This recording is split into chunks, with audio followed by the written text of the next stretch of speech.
আসলে ইম্পর্টেন্ট মনে করে দাও। তো এখন রেকর্ড হইতেছে। তো প্রথম কথা হচ্ছে দুঃখিত এই কারণে যে আমি আসলে এটা আপনাদেরকে টেস্ট কেসগুলা লেখার জন্য আমি বলছিলাম যে লেখার জন্য দিব। এখন টেস্ট কেসগুলা লেখার যে টুলস গুলা অ্যাপ্লিকেশন এই টেস্ট রেলটা আমি চিন্তা করছিলাম এগুলো অনেক এক্সপেন্সিভ, এগুলো পার ইউজার বেসিসে তারা নেয়, ফি নেয়। তো আহ, দেখা গেছে যে একটা অ্যাপ্লিকেশনের জন্য আমরা যদি 40 জন স্টুডেন্ট হই এখানে, তাহলে $280 পার মান্থ দিতে হবে। এটা অনেক এক্সপেন্সিভ হয়। আমি এখন মনে করি না এটা এখন নেসেসারি। আমাদের যখন নেসেসারি হবে তখন আমরা দেখবো। এই মুহূর্তে আমরা চেষ্টা করব আমাদের ফ্রি টুলস গুলা ইউজ করতে। প্রথম প্রথম আমরা এই বেসিক এই ফর্ম যেগুলো আছে আমি একটা ফর্ম ক্রিয়েট করব। ওই ফর্মের মধ্যে আপনারা সবাই লিখবেন আপনাদের টেস্ট কেসটা, ওই আমি যে বলছিলাম ফেসবুকের রেজিস্ট্রেশনের টেস্ট কেসটা আপনারা সবাই লিখবেন। লিখার পরে ওখানে দিলে আপনারা যেভাবে রেজিস্ট্রেশন করছিলেন এই কোর্সের জন্য ঠিক সেইভাবে একটা ফর্ম দেওয়া হবে। এই ফর্মটার মধ্যে আপনারা টাইটেল লিখবেন এবং স্টেপস গুলা লিখবেন, এক্সপেক্টেড রেজাল্ট লিখবেন। এইটা লিখে সাবমিট করবেন। একজনে একটাই সাবমিট করবেন প্লিজ, একটার বেশি কেউ সাবমিট করবেন না, কারণ একটার বেশি সাবমিট করলে এটা পরে কনফিউশন আসে। তো এই হচ্ছে আপনার টেস্ট কেসের বিষয়। জিরার বিষয়ে আমি বলছিলাম এই অ্যাটলাসিয়ানের যে সফটওয়্যার জিরা, এইটাও তারা পার ইউজার বেসিসে টাকা নেয়। তারাও অনেক এক্সপেন্সিভ হয়। এই মুহূর্তে আমি এইটাও মনে করতেছি না যে এটা এখনই নেসেসারি এই সাবস্ক্রিপশন নেওয়াটা। তবে যেটা করা যাবে জিরার ক্ষেত্রে সেটা হচ্ছে আপনার আমরা ইয়ে করতে পারি। যেহেতু 10 জন তারা সাবস্ক্রিপশন দেয়, আমি কেন পারি নাই 10 জনের বেশি বেশি? এই এটার কারণ হচ্ছে তারা 10 জনের বেশি সাবস্ক্রিপশন দেয় না। ঠিক আছে, এই জন্য আমার এখানে 10 জনের বেশি দেখাচ্ছে না, আমি নিতে পারতেছি না 10 জনের বেশি। তো আমি যেটা করতে পারি সেটা হচ্ছে আমরা আহ, আহ, আহ, 4টা অ্যাকাউন্ট করতে পারি। 4টা অ্যাকাউন্টে 4×10 = 40 জনের অ্যাকাউন্টে করা যাবে। 40 জনের জন্য একজন একটাতে 10 জন করে থাকবে এবং 10 জনের জন্য একটা বোর্ড থাকবে, সেই বোর্ডটাতে আপনারা কাজ করবেন। তো আমি ওই দিকেই আগাচ্ছি ইনশাল্লাহ। পরবর্তীতে একটা সময় যখন আসবে লাস্টের মান্থে, আমরা চেষ্টা করব সবাইকে একটা বোর্ডে নিয়ে আসতে, একটা বোর্ডে কাজ করতে। তাহলে আপনারা ইন্ডাস্ট্রি লেভেলের কাজগুলো বুঝতে পারবেন যে ইন্ডাস্ট্রিতে কিভাবে কাজ হয়। কিন্তু এই মুহূর্তে মনে করি যে 4টা ডিফারেন্ট অ্যাকাউন্ট হইলে একটাতে 10 জন করে হলে 4×10 = 40 জন আমরা কভার করতে পারবো। এই হচ্ছে আপনার টেস্ট রেল এবং জিরার আপডেট। আর আজকে আমরা ইনশাল্লাহ শুরু করব আমাদের 1.37 টেস্টিং প্রিন্সিপাল ইনশাল্লাহ। কারো প্রশ্ন আছে এই টেস্ট কেসের বিষয়ে বা গত ক্লাসের কোনো টপিকের উপরে কারো কোনো প্রশ্ন থাকলে বলতে পারেন আমরা এটা শুরু করার আগে। ইউসুফ ভাই, গত ক্লাসের রেকর্ডিং তো আমরা পাই নাই হাতে, প্লিজ। ও হ্যাঁ, গত ক্লাসের রেকর্ডিং আসলে আমি আসলে সুযোগ করে উঠতে পারি না। আমি আসলে রেকর্ডিংটা আছে, আমি আপলোডই করতে পারি না এখন। আমি আপলোড করবো ইনশাল্লাহ, আপলোড করে আমি পাঠিয়ে দেবো। এইটার সাথে ওইটা পাঠিয়ে দেবো ইনশাল্লাহ। গত ক্লাসের রেকর্ডিংটা আসলে ওই যেহেতু সানডেটা এটা মানে রিপিট ক্লাস, তো রিপিট ক্লাসটা এত বেশি ইম্পর্টেন্ট না এই রেকর্ডিংটা, তারপর আমি পাঠাবো ইনশাল্লাহ। ওকে, ঠিক আছে, আমরা শুরু করি আজকে ইনশাল্লাহ 7 টেস্টিং প্রিন্সিপাল। আপনারা যে সিলেবাস আমরা ফলো করতেছি আইএসটিপি ফাউন্ডেশনের সিলেবাসটার মধ্যে একটা হচ্ছে 1.3, যেটা হচ্ছে 7 টেস্টিং প্রিন্সিপালস। এই যে 7 টেস্টিং প্রিন্সিপালস, এটা কিন্তু কোনো হার্ড এন্ড ফাস্ট কোনো রুলস না, এটা জাস্ট একটা গাইডলাইন। এটা সবসময় যে এইরকমই 7টাই থাকবে এরকম না, কখনো কখনো এটা এর থেকে বেশি হবে। কোনো কোনো ইন্ডাস্ট্রিতে ডিপেন্ড করে, কোন ইন্ডাস্ট্রিতে আপনি কাজ করতেছেন, এক একটা ইন্ডাস্ট্রিতে এক এক রকম। তো কোনো কোনো সময় কখনো কখনো এটা থেকে বেশি হবে, কখনো কম হবে। অনেস্টলি আমি ইন্ডাস্ট্রিতে আমার যে কাজ করার এক্সপিরিয়েন্স more than 10 years, আমি কিন্তু এই ধরনের 7 টেস্টিং প্রিন্সিপাল এগুলো কখনো শুনি নাই। এই প্রথম এই আইএসটিকিবির কোর্সটা করা দিতে গিয়া এই প্রথম এই 7 টেস্টিং প্রিন্সিপালে আসতেছি। তবে টেস্টিং প্রিন্সিপালের যে বিষয়গুলো আছে এগুলো আসলে ইন্টারেস্টিং, ওগুলা ইন্ডাস্ট্রিতে কিভাবে কাজ হয় তার সাথে রিলেটেড, বাট এইভাবে স্পেসিফিক্যালি এইভাবে স্ট্রাকচারালি 7 টেস্টিং প্রিন্সিপাল গুলা কখনো ইন্ডাস্ট্রিতে কাজ হয় না, বাট যে প্রিন্সিপাল গুলা এগুলা রিলেটেড আছে। চলেন আমরা দেখি প্রিন্সিপাল গুলা কি কি আছে। 7 টেস্টিং প্রিন্সিপালের মধ্যে আমরা 1 নম্বর দেখছি testing shows the presence of defect not their absence. এগুলো আমরা যাবো ইনশাল্লাহ। তারপরে 2 নম্বর আছে exhaustive testing is impossible. 3 number, early testing saves time and money. Defects cluster together. Beware of pesticide paradox. Testing is context dependent, and absence of errors is a fallacy. So এই যে 7 testing principal আছে এগুলা এগুলা অনেকটা self explanatory, কিছু কিছু আছে self explanatory, but এগুলাতে কিছু এক্সপ্লেনেশনের দরকার আছে। এই বিষয়গুলো আপনাদের আইএসটিকিউবিতেই শুধু লাগবে। আপনাকে কখনো ইন্ডাস্ট্রিতে যখন আপনি পরীক্ষা দিতে, আপনি যখন ইন্টারভিউতে যাবেন, আপনাকে কখনো 7 টেস্টিং প্রিন্সিপাল আপনাকে জিজ্ঞেস করবেন। অ্যাটলিস্ট আমি জানি না কেউ জিজ্ঞেস করা হয়েছে, এবং এই ধরনের কোনো কিছু জিজ্ঞেস করে আমার জানা নাই। যদি করে থাকে তাহলে আমি জানি না। তো আমার জানা মতে এইগুলা জিজ্ঞেস করে না, বাট আপনারা যদি যারা এই আইএসটিকিউবি পরীক্ষা দিবেন তাদের জন্য এটা ইম্পর্টেন্ট, এই বিষয়গুলা আসে, পরীক্ষাতে আসবে।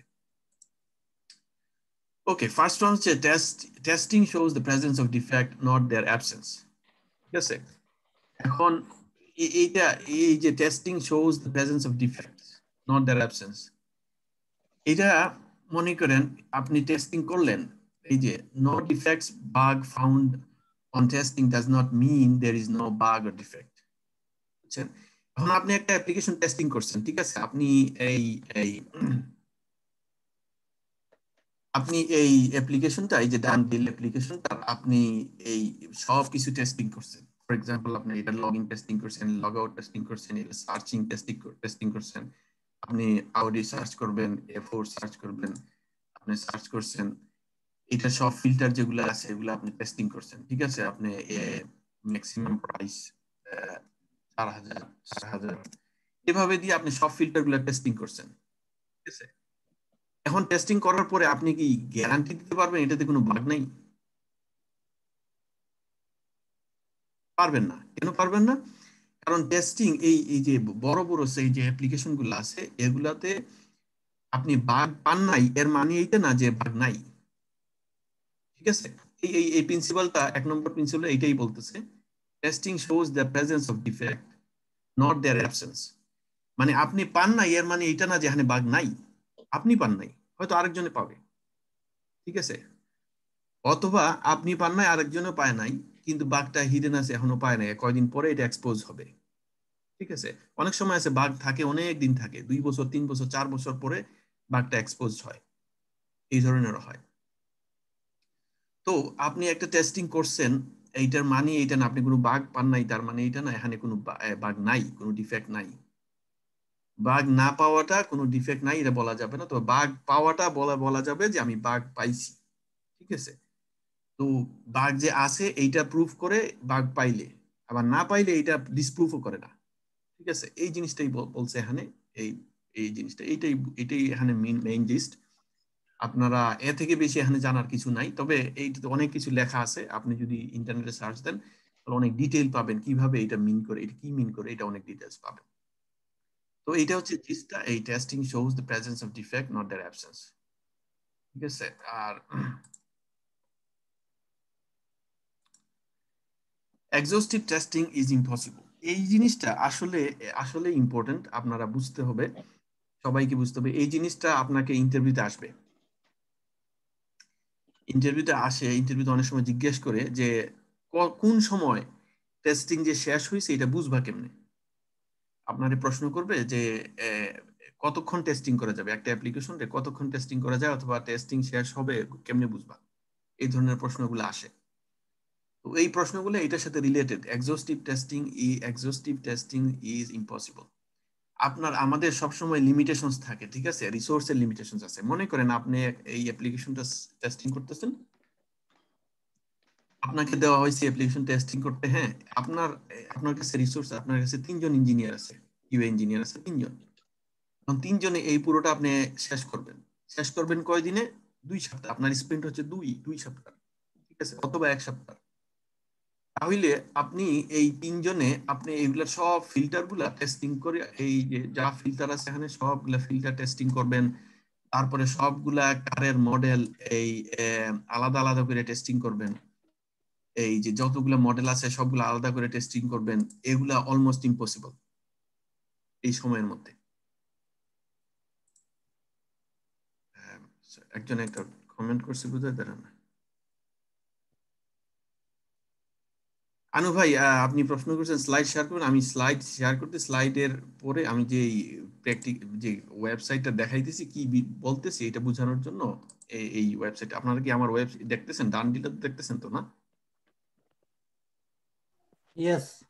ডান্ডেল দেখলে হইছে আপনারা, আমি যেটা শেয়ার করতেছি, আমি যদি আনশেয়ার করি, এইটা আনশেয়ার করছিও এই কারণে, এই ডান্ডেল দেখাইতেছি এই কারণে যে ওই যে কথাটা আমি বলতেছি ওইটা বোঝানোর জন্য, ঠিক আছে? না স্লাইড ভাই, ডান্ডিল দেখছি না, আমরা তো শুধু আপনাকে দেখছি, ডান্ডিল দেখছি না।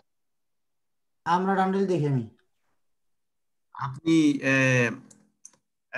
আপনার ইয়ে করেন, এই আপনার যারা না, এই উইন্ডোটা কি নিচে চলে গেছে নাকি দেখেন? এক্স্যাক্টলি আপনার উইন্ডো যেটা আছে, এই যে ভিডিওর যে উইন্ডো, এই যে উইন্ডোটা আছে না, এই উইন্ডোটা দেখতেছেন, ভিডিও যেখানে সবাইকে দেখা যায়, এইটা হ্যাঁ মিনিমাইজ, হ্যাঁ, আমি দেখতেছি। এইটা হ্যাঁ, মিনিমাইজ করে রাখলে আপনি দেখতে পারবেন, নইলে পারবেন না। ওকে, ওকে, ঠিক আছে। আর সবাই দেখতেছেন, ঠিক আছে। এখন যাই হোক, এখন কথা হইছে যে এক্সহস্টিভ টেস্টিং কি।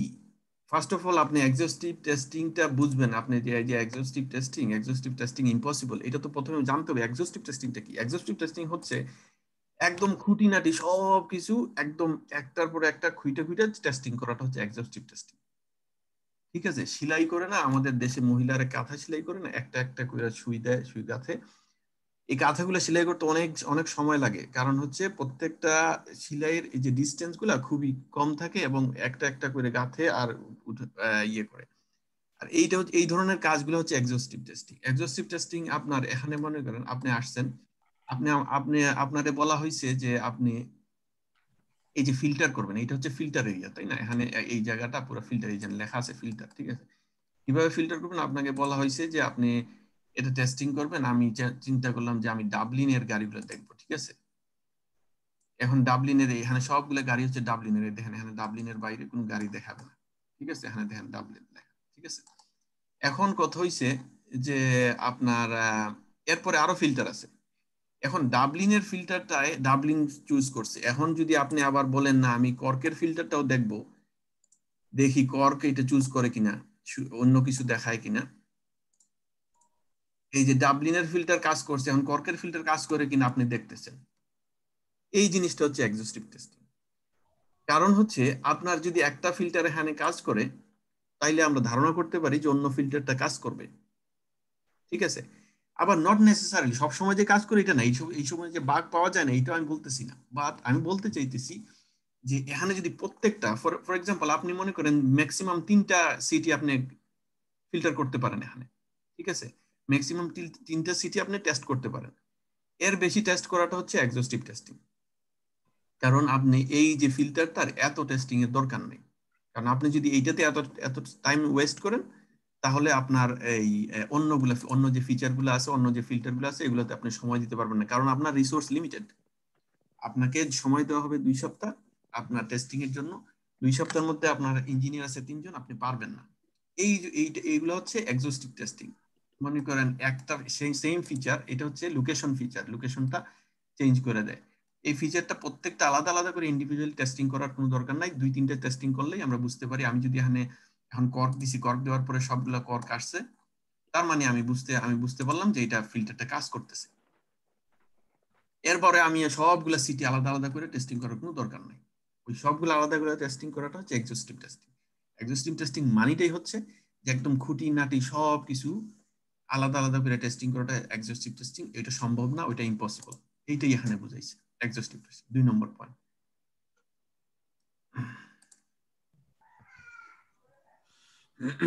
এই early testing saves time and money. এইটা এত ইম্পর্টেন্ট, এটা বলে লাভ নাই, এটা খুবই খুবই খুবই ইম্পর্টেন্ট। এটা পরীক্ষা আসবে, আপনার ইন্টারভিউতে আসবে, আপনাদের আইএসটি পরীক্ষাতে আসে এবং ইন্টারভিউতে আসবে। আপনার ইন্টারভিউতে জিজ্ঞেস করা হবে when testing gonna start, when you will start testing, এটা একটা কমন প্রশ্ন।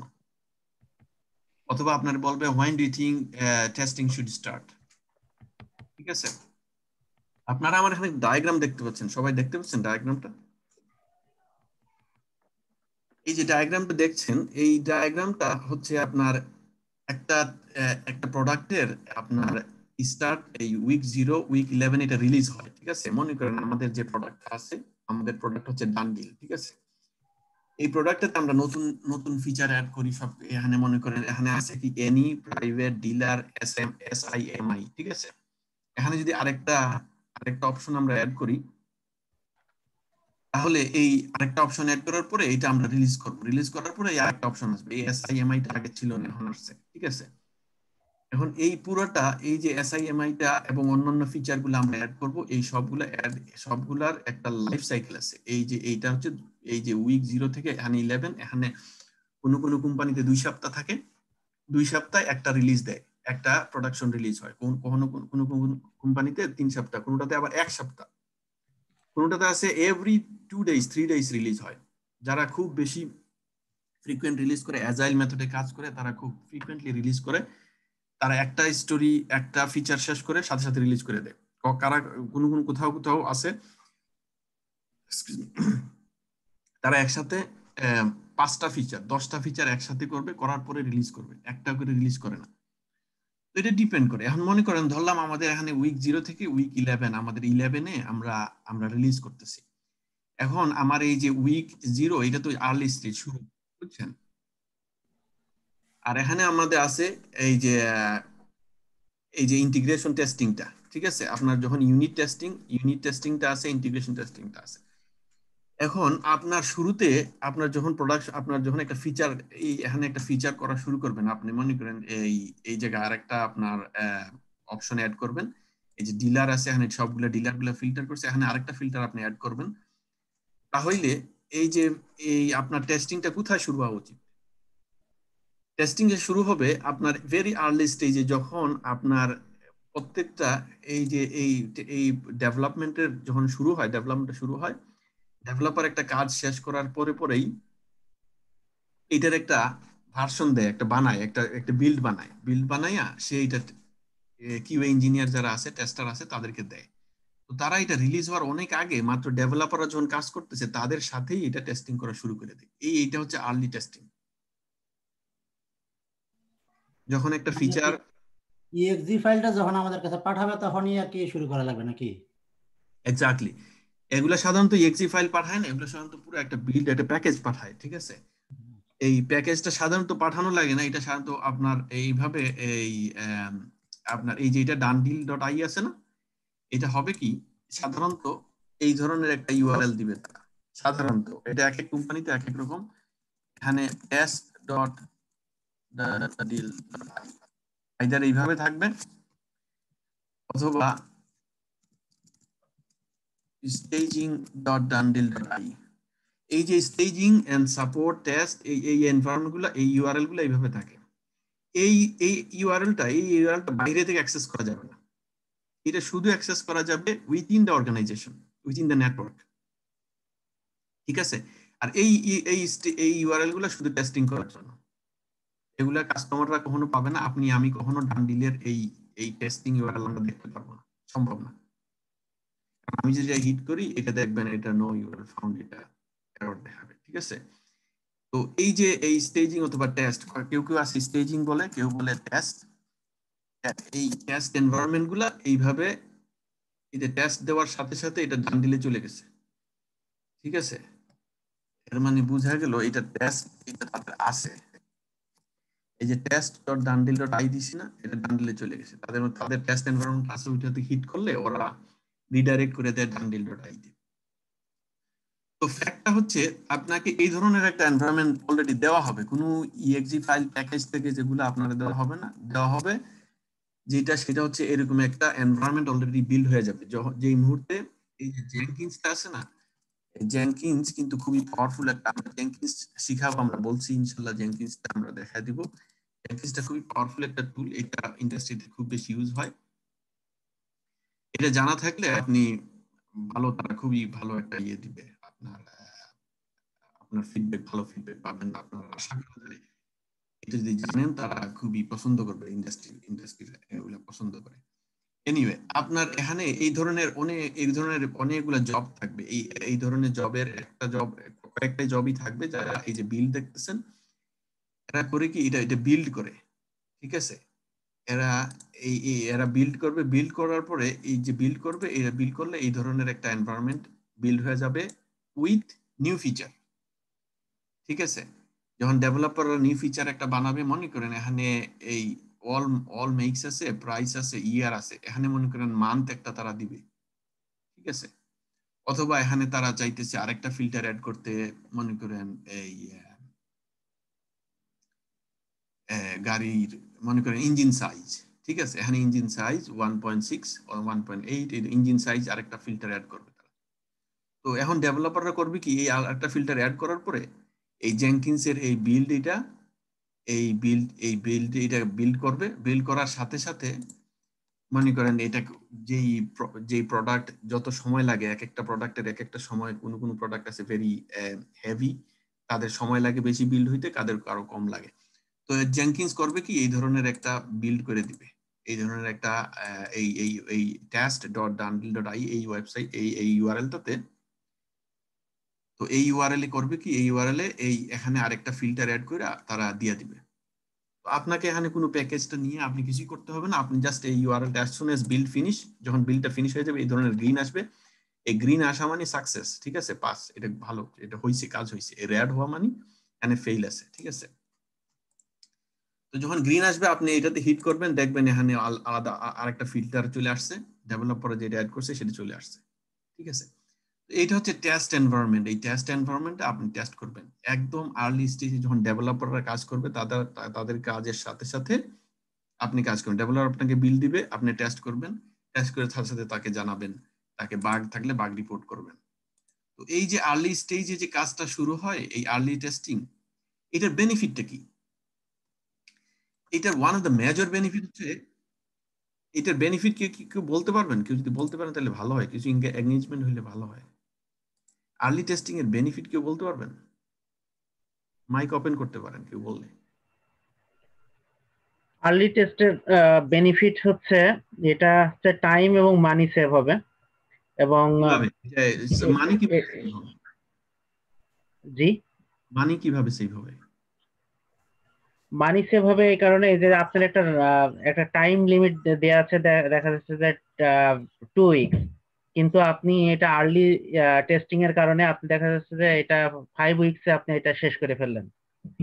তো এই যে আর্লি যে আপনি শেষ করলেন, এটার জন্য মনে করেন যে আপনি আরেকটা কাজ করতে পারবেন আর কি, হয়তো আরেক কোনো একটা টেস্টিং এ। মেজর যে কথাটা আমি এক্সপেক্ট করছিলাম, আপনি সুন্দর বলছেন, ঠিক আছে। আসলে এখানে টাইম এন্ড মানি দুইটাই সেভ হয়। টাইমটা কিভাবে? আপনি যখন আর্লি টেস্টিং করবেন, তখন আপনার লাস্ট স্টেজে, এই যে আপনার উইক 11 যেখানে আপনার এখন রিলিজ করবেন প্রোডাকশনে, সেই স্টেজে আসার পরে আপনার তেমন একটা টেস্টিং থাকবে না, ঠিক আছে। আপনি তো আর্লি শুরু করে দিয়েছেন, মোটামুটি টেস্টিং কমপ্লিট। আপনার শেষের দিকে এই যে আপনার এখানে কমে যাবে নাকি, স্ট্রেসটা কমে যাবে আর কি। হ্যাঁ, ওই আপনার লাস্টের স্টেজে যখন আপনি রিগ্রেশনে যাবেন, এই যে রিগ্রেশন টেস্টিং, এই স্টেজে আপনার এই ফিচারটা অলরেডি টেস্টেড হয়ে গেছে, আপনার নতুন যে ফিচারটা অ্যাড করা হয়েছে এটা অলরেডি টেস্টেড হয়ে গেছে, ঠিক আছে। তখন আপনার এই যে রিলিজ টাইমটা এক্সটেন্ড করা লাগবে না। কিন্তু যদি আপনি আগে আর্লি শুরু না করেন, তাহলে শেষের দিকে আসার পরে যদি টেস্টিং শুরু করেন, তাহলে দেখবেন বাগ পাইছেন, এমন একটা প্রবলেম পাইছেন, বাগ পাইছেন যেটার কারণে আপনি রিলিজ করতে পারবেন না, তখন আপনার রিলিজ ডেট এটা পিছাইতে হবে। এটা হচ্ছে, এটার কারণে কি হইতেছে, আপনার প্রথম হচ্ছে টাইমটা সেভিং হইতেছে, কারণ আপনার রিলিজ ডেট পিছানো লাগবে না। 2 নম্বর হচ্ছে, যদি রিলিজ ডেট পিছান তাহলে আপনার প্রোডাকশন লাইফ সাইকেল খরচ বাইরে গেল, কারণ আপনার আরো 1 সপ্তাহ বাড়লে 1 সপ্তাহ আপনার খরচ বাড়লো, কারণ আপনার যে ইঞ্জিনিয়াররা আছে তারা তো ওইটাতে কাজ করবে, খরচ বাড়বে। সবচেয়ে মেজর যে প্রবলেমটা হয় বা বেনিফিটটা আর্লি টেস্টিং এর, সেটা হচ্ছে যে আপনি মনে করেন আপনি আর্লি টেস্টিং না করার কারণে আপনার যে টাইম কনস্ট্রেইন্ট আছে, এই টাইম কনস্ট্রেইন্টের ভিতরে আপনার মনে করেন এই কাস্টমারের সাথে, আপনার যে কাস্টমার নট নেসেসারিলি সবসময় আপনার প্রোডাক্টে আপনি কাজ করবেন এরকম না। অনেক কোম্পানি আছে, মনে করেন আমি যেটাতে কাজ করি আমাদের প্রোডাক্টটা অন্যরা এই যে এই এই কাউন্সিল, আমেরিকার যে কাউন্টি কাউন্সিল গুলো আছে তারা এগুলো ইউজ করে আমাদের প্রোডাক্টটা। এখন তারা যদি কোনো একটা ফিচার আমাদেরকে দেয় এটা আমাকে দিতে হবে এত তারিখের ভিতরে, তো এত তারিখের ভিতরে না দিতে পারলে তারা অনেক সময় কম্পেনসেশন চায়, অথবা তারা আনহ্যাপি হবে, তারা চলে যাবে আপনার কাছ থেকে, কাস্টমার আপনি লুজ করবেন। তো এইটা হচ্ছে মেজর বেনিফিট। আর্লি টেস্টিং শুরু করলে হয় কি, আপনি early testing a major problem গুলো ধরা পড়ে, আপনার রিলিজে কোনো সমস্যা হয় না। আপনি যখন এটা রিলিজ করার টাইম আসবে লাস্ট উইকে আপনি প্রবলেমে পড়বেন না। তো এইটা হচ্ছে মেজর, আপনার কাস্টমার হ্যাপি থাকে, আর কাস্টমার হ্যাপি থাকলে আপনার প্রোডাক্ট সেল হবে ভালো, আপনার সবকিছুই ঠিক থাকবে। এই যে ডান ডিল এগুলা, এগুলাতে কাস্টমারের হ্যাপিনেস ঠিক আছে আছে, যেহেতু এটা মনোপলি মোটামুটি ধরা যায় মনোপলি গাড়ির জন্য, এই জন্য তেমন একটা মার্কেট না থাকার কারণে তারা তাদের কাস্টমারের হ্যাপিনেস এত বেশি না। কিন্তু যদি এখানে ভালো কম্পিটিটর থাকতো তাহলে দেখতেন তাদের কাস্টমার হ্যাপিনেসটা অনেক ইম্পর্টেন্ট হয়ে দাঁড়াইতো।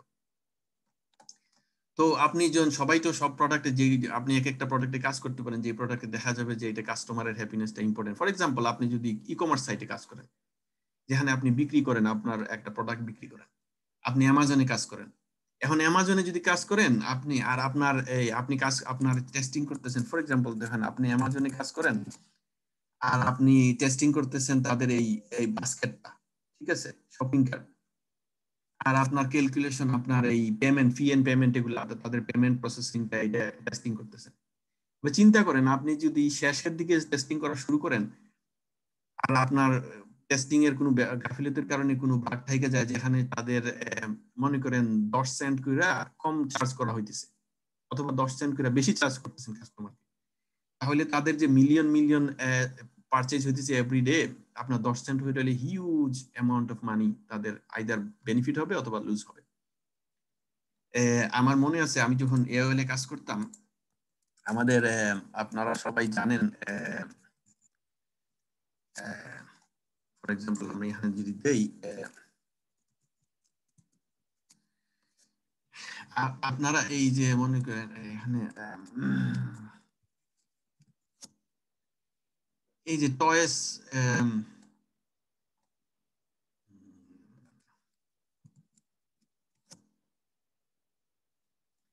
এই যে অ্যাড গুলা দেখতেছেন না, এই যে অ্যাডই লেখা, এইটাতে যদি আমি ক্লিক করি বা আপনারা ক্লিক করেন তাহলে আপনার টাকা ওই গুগল টাকা পায়, ঠিক আছে। আপনারা যদি এই যে অ্যাড গুলা দেখতেছেন এগুলো সব হচ্ছে অ্যাড, এগুলাতে যদি আপনি ক্লিক করেন, এটাতে আমি ক্লিক করছি, গুগল এটার জন্য টাকা নিবে ওর কাছ থেকে, এই কোম্পানি এই কমপ্লিটের কাছ থেকে টাকা নিবে, ঠিক আছে। এখন এই আমার মনে আছে আমাদের কোম্পানিতে একবার এই ধরনের ক্লিক গুলাতে যখন কাজ, এই ক্লিক গুলা আমরা রেকর্ড করি, ঠিক আছে, এই ক্লিক গুলাতে যারা কাজ করতেছিল তাদের একটা মিস্টেকের কারণে ক্লিক গুলা রেকর্ড হয় নাই। সামান্য কয়েক ঘন্টার জন্য তারা অনেক টাকা, মনে করেন এটা 100,000 না 200,000 তারা লুজ করছে। তো এগুলাতে হিউজ কমপ্লিকেশনস থাকে এই ই কমার্স গুলাতে। যারা ই কমার্সে কাজ করবেন এইগুলো আপনারা পাবেন যে তারা সবসময় মেক শিওর করে যে তাদের যেন রেভিনিউতে কোনো এফেক্ট না হয়, ঠিক আছে। রেভিনিউতে এফেক্ট হলে ওটা সিরিয়াস কনসিকুয়েন্স থাকে, মানুষের জবও চলে যায়। যাই হোক, তো আমি যেটা বলতেছিলাম যে আপনার আপনার বেনিফিটটা কি আর্লি টেস্টিং। আর্লি টেস্টিং বেনিফিটটা হচ্ছে জিয়া ভাই যেটা বললো যে টাইম এন্ড মানি। আপনার টাইম এন্ড মানি কিভাবে, এই আপনার আর্লি টেস্টিং করলে আপনার শেষের দিকে আপনার তেমন একটা বাগ থাকবে না, আপনি রিলিজ করতে পারবেন, আর আপনার কাস্টমার হ্যাপি থাকবে। কাস্টমার হ্যাপিটা হচ্ছে মেইন ইম্পর্টেন্ট ফ্যাক্টর এখানে, ঠিক আছে। ওকে, এরপরে হচ্ছে আপনার ডিফেক্ট ক্লাস্টার টুগেদার। এখন মনে করেন আপনার আমি এই যে এই ইমেজটা কেন দিছি, এই আমাদের অনেক সময় হয় কি, এই আপনার আপনি একটা প্রোডাক্ট টেস্টিং করতেছেন, ঠিক আছে, দেখা যাবে আপনার আপনার প্রোডাক্টের ম্যাক্সিমাম বাগ বা 80% বাগ একটা এরিয়াতে আছে। ফর এক্সাম্পল আমি যদি এখানে দেখেন এই এই কাকগুলা এই এই খুঁটির কাছাকাছি বেশি কিন্তু দূরে অনেক কম, ঠিক আছে। তো এই ধরনের এই বাগগুলো এই ধরনের হয়। আপনি যখন সফটওয়্যার টেস্টিং করবেন, সফটওয়্যার টেস্টিং এ দেখবেন বাগ যে প্রবলেমগুলো থাকে, এই এই ডিফেক্টগুলা সাধারণত একটা এরিয়াতে কনসেন্ট্রেট থাকে। একটা বা দুইটা, একটা বলবো না, মনে করেন 2, 3টা বা 4টা এরিয়াতে কনসেন্ট্রেটেড থাকে, আর বাকিগুলোতে তেমন একটা থাকে না। ফর এক্সাম্পল, এই যে অ্যাপ্লিকেশনটা আছে ডানডিল, এইটা মোটামুটি আপনি যদি এটাতে যান, এটার আমার ধারণা, আমি জানি না, আমি এটাতে কাজ করি নাই, আমার ধারণা এটার ম্যাক্সিমাম ভাগগুলো থাকবে এই ফিল্টার রিলেটেড। কারণ এটার ফিল্টার গুলো অনেক বড়, হিউজ ফিল্টার। এই ফিল্টারের সাথে এই পুরোটা এই অ্যাড গুলা ডিসপ্লে করে, বুঝছেন? এই যা ফিল্টার করবেন এটার উপরে ডিপেন্ড করে এই অ্যাড গুলা ডিসপ্লে করবে। তো এইটার আমার ধারণা এখানে এই ফিল্টার রিলেটেড বাগগুলাই বেশি হয়। তো এইরকম দেখা যাবে যে কোনো কোনো জায়গায় বাগ বেশি থাকে, ক্লাস্টার্ড হয়ে যায়। তো এই জিনিসটা এখানে বলছে যে আপনার বিওয়ার অফ, সরি, এখানে ক্লাস্টারের কথাটা এইটাতে বলছে যে ডিফেক্ট ক্লাস্টার টুগেদার। ডিফেক্ট গুলো অনেক সময় একসাথে 2-3টা ফিচারের মধ্যে থাকে, ঠিক আছে?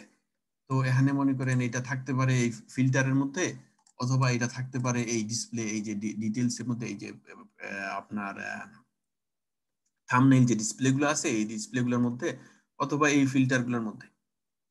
এটা একটা সিম্পল অ্যাপ্লিকেশন, এটা এত বড় অ্যাপ্লিকেশন না, এটাতে আমরা মোটামুটি ধারণা করতে পারি যে এদিকেই বেশি থাকবে। তো এইটা এইটাই বুঝাইছে এখানে ডিফেক্ট। কখনো কখনো ক্লাস্টার থাকে 2-3টা ফিচারের মধ্যে, এরপরে বাহিরের ফিচারগুলো, অন্যান্য ফিচারগুলোতে তেমন একটা পাওয়া যায় না সাধারণত। তারপরে 5 নম্বর হচ্ছে beware of pesticide paradox. Pesticide প্যারাডক্সটা আসলে কি? এটা খুবই ইম্পর্টেন্ট একটা জিনিস। এটা আপনার পরীক্ষাতে, আপনার ইন্টারভিউতে আসবে না, ঠিক আছে? ইন্টারভিউতে ওইটা এগুলো জিজ্ঞেস করে না, পেস্টিসাইড প্যারাডক্সটা এগুলো জিজ্ঞেস করে না, কিন্তু এটা আপনার ইয়েতে আসে, এই আইএসটিকিউবিতে আসার চান্স বেশি আছে। তো পেস্টিসাইড প্যারাডক্সটা হচ্ছে এই ধরনের যে, মনে করেন এই পিকচারটা দেখেন, এটাতে ভালো বোঝানো যায়। এই যে ইমেজটা আছে, এই ইমেজটা আছে, এই ইমেজটাতে দেখেন, এখানে আমরা করতেছি কি, এই পাতাটার মধ্যে আমাদের সাদা বাঘ আর লাল বাঘ আছে, ঠিক আছে? এই এই সাদা বাঘ আর লাল বাঘ আমরা কি করছি, আমরা এখানে এই স্প্রে করতেছি এই বাঘগুলা মারার জন্য। আমরা কোনটা মারার জন্য স্প্রে করতেছি? সাদাটা মারার জন্য, ঠিক আছে? তো সাদাটা মারার জন্য স্প্রে করার পর এখানে দেখেন সাদা কমে গেছে, লালটা এখনো রয়ে গেছে একটা লাল, কিন্তু সাদা মাত্র 2টা কমে গেছে। এরপরে দেখেন এখানে লালটা বাইরে গেছে, ঠিক আছে? আমরা এখনো সাদাটা মারতেছি, সাদাটা মারার জন্য স্প্রে করতেছি, এই জন্য সাদাটা কমতেছে কিন্তু লালটা বাড়তেছে। এরপরে দেখেন এখানে কি হয়েছে, শেষে লালটা বাইরে গেছে কিন্তু সাদাটা কমে একটা হয়ে গেছে। তো পেস্টিসাইড প্যারাডক্সটা হচ্ছে, আমরা যে টেস্টিং করব, আমাদের টেস্টিংটা অনেক সময় এই ধরনের হয় যে আমরা সেম টেস্টিং করতেছি, ওই এরিয়াতে আর কোনো বাগ পাওয়া যাইতেছে না, কিন্তু যে এরিয়া যেটা আমরা টেস্টিং যেটা করতেছি না, ওই জায়গায় বাগ আসলে বিল্ড আপ হইতেছে, আমরা ওইটা নোটিসই করতেছি না, ঠিক আছে? এই ধরনের প্রবলেম গুলা সফটওয়্যার ইন্ডাস্ট্রিতে মাঝে মাঝে হয়। ফর এক্সাম্পল, আপনি মনে করেন এই যে আপনার এই, আমি আগে বলছিলাম এক্সহস্টিভ টেস্টিং করতে, আপনি এখানে সবগুলো লোকেশন ভালো করে টেস্টিং করছেন, ঠিক আছে? আপনি কন্টিনিউয়াস টেস্টিং করেন, আপনি যতবার রিলিজ আসে ততবারই এগুলো টেস্টিং করেন, কিন্তু আপনি হয়তো দেখা গেছে আপনি এখানে এই মাইলেজটা টেস্টিং করেন নাই, এমন একটা। এখন মাইলেজের মধ্যে এখানে বাগ আইসা বইসা আছে, আপনি জানেন না। কাস্টমার আসছে, কাস্টমার আইসা সে, আমি এখানে লিখলাম ম্যাক্সিমাম এখানে 100 আর মিনিমাম 50, ঠিক আছে? এখন দেখা গেল যে এই দেখেন এখানে এখানে এখানে রেজাল্ট আসছে যেগুলা 100 কিলোমিটার, মনে করেন এখানে এখানে 100 এর উপরে পাওয়া গেছে যেটা দেখা যাইতেছে। আমি যেহেতু এটা মনে করছি এটা সিম্পল, তেমন একটা প্রবলেম না, আমি এই এরিয়াতে টেস্টিং করিনি, অথবা এই ধরনের টেস্টিং গুলো আমি করতেছি না। আমার যে ইনিশিয়ালি যে আমি টেস্টটা ডিজাইন করছিলাম, যে টেস্ট কেস গুলো লিখছিলাম, ওগুলাই আমি রেখে দিছি। আমি নতুন কোনো টেস্ট কেস আনি নাই, আমার নতুন ফিচার আসছে ওইটার জন্য টেস্ট আসছে, কিন্তু ওইটার রিলেটেড কোনো নতুন টেস্ট আমি আনি নাই যেটা আমার ফিল্টারে লাগতে পারে। তো এই যে নতুন এই যে টেস্ট কেসকে রিভিউ করা লাগে, আর এই রিভিউ করে কেন? এই পেস্টিসাইড প্যারাডক্সটা না হওয়ার জন্য। এই যে পেস্টিসাইড প্যারাডক্স যেটা, এই পেস্টিসাইড প্যারাডক্স, এই জিনিসটা না হওয়ার জন্য আপনাকে কি করতে হবে? বারবার টেস্ট কেস রিভিউ করতে হবে, আপনার অ্যাপ্লিকেশনের সাথে টেস্ট কেস কাজে হইতেছে কিনা, এটাতে নতুন টেস্ট কেস অ্যাড করা লাগবে কিনা, আপনার নতুন এরিয়া টেস্টিং করা লাগবে কিনা। আপনি কন্টিনিউয়াস যদি সেম এরিয়া টেস্টিং করেন, ভেরি লাইকলি ওই জায়গায় বাগ পাবেন না। ফর এক্সাম্পল, আপনি যদি এভরি টাইম কন্টিনিউয়াস আপনি টেস্টিং করেন লগ ইন লগ আউট, আপনার লগ ইন লগ আউটে বাগ পাবেন না। রেজিস্ট্রেশন কন্টিনিউয়াস টেস্টিং করবেন, এগুলোতে বাগ পাবেন না। এগুলো আবার ম্যান্ডেটরি টেস্টিং এর মধ্যে পড়ে, এমএটি টেস্টিং যেটাকে বলে, ওগুলো আপনাকে করতেই হবে। এগুলো না হইলে একটা অ্যাপ্লিকেশন আপনি রিলিজ করতে পারবেন না, ঠিক আছে? তো ওগুলাতে সাধারণত বাগ পাওয়া যায় না, কারণ ওগুলো তো রিলিজই হবে না অ্যাপ্লিকেশন ওগুলাতে বাগ পাইলে। কিন্তু কোনো কোনো এরিয়া আছে যে এরিয়াটা এত মেজর না, ওই এরিয়াগুলা সাধারণত আন্ডার টেস্টেড থেকে যায়। এই আন্ডার টেস্টেড থাকার কারণে ওখানে বাগগুলা বিল্ড আপ হয়। এটাকে বলে পেস্টিসাইড প্যারাডক্স। এটা ইয়েতে আসবে না, আপনি ইন্টারভিউতে কেউ জিজ্ঞেস করবে না, আমি কখনো শুনি নাই কেউ জিজ্ঞেস করছে। আর আপনার ইয়ের জন্য দরকার আছে, এটা পরীক্ষার জন্য। Testing is context dependent.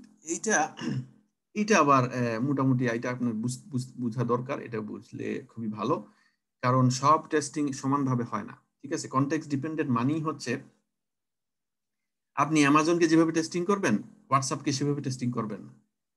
WhatsApp হচ্ছে একটা মোবাইল অ্যাপ্লিকেশনের একটা মোবাইলের অ্যাপ, ঠিক আছে? এটা মোবাইলের অ্যাপ যেভাবে টেস্টিং করবেন, আপনি অ্যামাজনকে সেভাবে টেস্টিং করবেন। অ্যামাজন হচ্ছে ই কমার্স সাইট, আপনাকে এখানে পেমেন্ট টেস্টিং করতে হবে, মানুষ শপিং কার্ট টেস্টিং করতে হবে, সবকিছু। হোয়াটসঅ্যাপের মধ্যে শপিং কার্টও নাই, পেমেন্ট নাই, কিচ্ছু নাই, কিছু কোনো ই কমার্স নাই। তো এইটা মনে করেন এই দুইটা অ্যাপ্লিকেশন দুইটা ডিফারেন্ট, এটা টেস্টিং এর সিস্টেমটাও ডিফারেন্ট।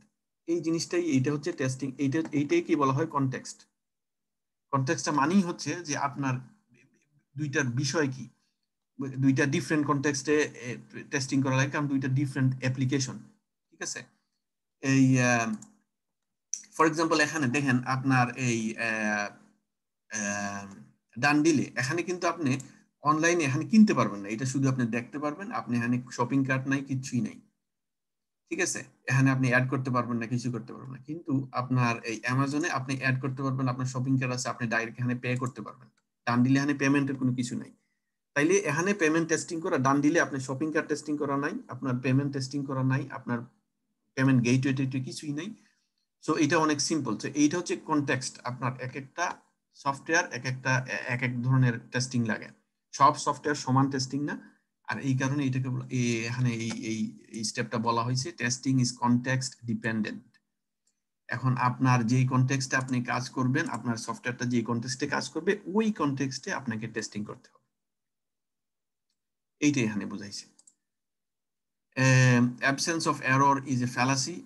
এইটা বেসিক্যালি এখানে বলা হয়েছে যে আপনার অ্যাপ্লিকেশনটা আপনি যে টেস্টিং করছেন, টেস্টিং করে আপনি পাইছেন 99% বাগ ফ্রি, তারপরেও দেখা যাবে আপনার অ্যাপ্লিকেশনটা আসলে ইউজফুল না। এটা হচ্ছে বেসিক্যালি এখানে বলতে চাইছে যে অ্যাপ্লিকেশনটা কতটা ইউজার বিজনেস কেস মেনটেন করে। মনে করেন আপনার ইউজার ইউজ করবে, আপনি এই অ্যাপ্লিকেশনটা টেস্টিং করছেন, ঠিক আছে? টেস্টিং করার পরে আপনি এটা রিলিজ করছেন, আপনার এটা খুবই ভালো, কিন্তু ইউজারের এই ফিল্টারগুলো দরকার নাই। ফর এক্সাম্পল, এই যে ফিল্টারগুলো আপনি দিছেন, ইউজারের এই ফিল্টারগুলো দরকার নাই। তার ইউজারের দরকার হয়তো মনে করেন এখানে অন্য একটা ফিল্টার, যেটা ফর এক্সাম্পল এই যে গ্রিন লাইট ভেরিফাইড, ঠিক আছে? এই যে গ্রিন লাইট ভেরিফাইড আছে না, এইটা কিন্তু এই ফিল্টারটা এখানে নাই। আমি জানি না, আসলে দেখি নাই, হয়তো নাই, আমার কাছে ধারণা নাই। যাই হোক, এই ফিল্টার আমি দেখতেছি না, হ্যাঁ নাই। তো এই ফিল্টারটা এখানে নাই, হয়তো ইউজারের কাছে। এখন আপনি পুরোটা আপনি টেস্টিং করছেন, কিন্তু ইউজারের কাছে এইটাই বেশি ইম্পর্টেন্ট, গ্রিন লাইট ভেরিফাইড কিনা এটা ইম্পর্টেন্ট বেশি। তাহলে কি হইলো, আপনি ইউজারের যেটা দরকার সেটা দিতে পারলেন না। এই জিনিসটাই বলছে এখানে যে আপনার absence of error is fallacy. আপনার এখানে এরর নাই, বাগ নাই, প্রবলেম নাই, এর মানে এটা না যে আপনার অ্যাপ্লিকেশনটা আসলে বেস্ট, এটা খুবই ভালো, এর মানে এটা না। আপনার অ্যাপ্লিকেশনটা কতটুকু ইউজার ফ্রেন্ডলি, কতটুকু ইউজারকে হেল্প করতে পারতেছে, ইউজার কত ইজিলি এটা অ্যাপ্লিকেশনটা ইউজ করতে পারতেছে, এইটার উপরে ডিপেন্ড করে আপনার ইউজার এটা ইউজ করবে কিনা না। ফর এক্সাম্পল, আপনারা যারা জানেন, আমরা যারা হোয়াটসঅ্যাপ ইউজ করি, আমরা অনেকেই আমরা ইমোর কথা শুনছি, IMO, অথবা ভাইবারের কথা শুনছি, বা অন্যান্য অ্যাপ্লিকেশন আমরা কথা শুনছি, আমরা জানি, ঠিক আছে? তো আপনারা যারা অন্যান্য এগুলা ইউজ করছেন, এইটার মধ্যে এই হোয়াটসঅ্যাপের সাথে ডিফারেন্সটা আপনাদেরকে জিজ্ঞেস করলে আপনারা কেউ বলতে পারবেন হোয়াটসঅ্যাপের সাথে ডিফারেন্সটা কি? কেউ কেউ বলতে পারবেন? প্লিজ দুই একজন বলেন। ট্যাক্স লিমিটেড ওইগুলিতে, আর এই ইয়াতে হোয়াটসঅ্যাপের ট্যাক্স লিমিটেড না, এটা একটা পাইছি। আচ্ছা, আর কেউ অন্য কিছু? হোয়াটসঅ্যাপে গ্রুপ চ্যাট করা যায়, কিন্তু ইমুতে মনে হয় গ্রুপ চ্যাটটা করা যায় না। আচ্ছা, আরেকটা জিনিস যেটা হলো হোয়াটসঅ্যাপে হলো এগুলি এনক্রিপ্টেড থাকে আর কি প্রত্যেকটা যার কারণে এখান থেকে মোটামুটি মানে ওই যে এই হ্যাক হওয়ার সম্ভাবনাটা অন্যগুলির থেকে কম আর কি, সিকিউরিটিটা বেশি। আচ্ছা, আর আর কিছু ইউজারের সুবিধা অসুবিধা এগুলা বুঝছি, এগুলা হচ্ছে টেকনিক্যালি মনে করেন এই এনক্রিপশন আর decryption, encrypted code, data encrypted থাকা, এটা ইউজার দেখে না, ইউজারের কোনো একটা সুবিধা যেটা অসুবিধা। আচ্ছা বুঝছি, এখন বুঝছি যেটা ইউজার ফ্রেন্ডলি হইতে হবে আর কি, যেটা ইউজার ফ্রেন্ডলি। ওই যে গ্রুপ ট্যাক্স, এটা ইউজার ফ্রেন্ডলি, ঠিক আছে, ওইটা একটা বিষয়, ইউজার ফ্রেন্ডলি বিষয়। অন্য কিছু ইউজার ফ্রেন্ডলি বা ইউজারের সুবিধা অসুবিধা হয় এগুলা বলতে পারবেন? অ্যাড আসে, বেশি বেশি অ্যাড আসে ওগুলি। এই এই জিনিসটা আমি জানতে চাইছিলাম, এইটাই আমি অপেক্ষা করতেছিলাম, যে প্রচুর আপনি যদি ইমো ইউজ করেন, ইমোতে দেখবেন প্রচুর অ্যাড আসবে, এবং ভাইবারও আমি দেখছি প্রচুর অ্যাড আসে, এগুলা খুবই অ্যানোয়িং। এই অ্যাড গুলা মানুষ পছন্দ করে না, এগুলা খুবই অ্যানোয়িং, এইটা মানুষকে খুবই ডিস্টার্ব করে। তো এখন এই যে আপনার অ্যাপ্লিকেশন, এই যে অ্যাবসেন্স অফ এরর, এই যে ফ্যালাসি, মনে করেন আপনি ইমো ইউজ করতেছেন, প্রচুর অ্যাড আসে, এটাতে যখন আপনি টেস্টিং করবেন, এইটা অ্যাড আসাটাকে তারা বাগ ধরবে না, এটা প্রবলেম না, বাগ না, এটা নর্মাল, তাদের সিস্টেমটাই ডেভেলপ করছে এইভাবে, এটা অ্যাড আসার জন্যই ডেভেলপ করছে, ঠিক আছে। কিন্তু এইটা ইউজারের কাছে খুবই অ্যানোয়িং, এইটা হচ্ছে প্রবলেম। এইটা এখানে বুঝাইছি, absence of error is a fallacy, মানে আপনার অ্যাপ্লিকেশনটা আপনার এরর ফ্রি, আপনার টেস্টিং এ পাইছেন এরর ফ্রি, কিন্তু এটা ইউজারের তার যে রিকোয়ারমেন্ট, তার যে নিডটা, ওইটা ফিল আপ করতেছে না, ওইরকম হইলে আপনার এটা হবে না। এটা হচ্ছে নাম্বার 7। এই যে 7টা প্রিন্সিপাল, এগুলো আপনারা খেয়াল রাখবেন, এটা পরীক্ষাতে আসে, এর মধ্যে কয়েকটা আসলে ইম্পর্টেন্ট আপনার ইন্টারভিউর জন্য,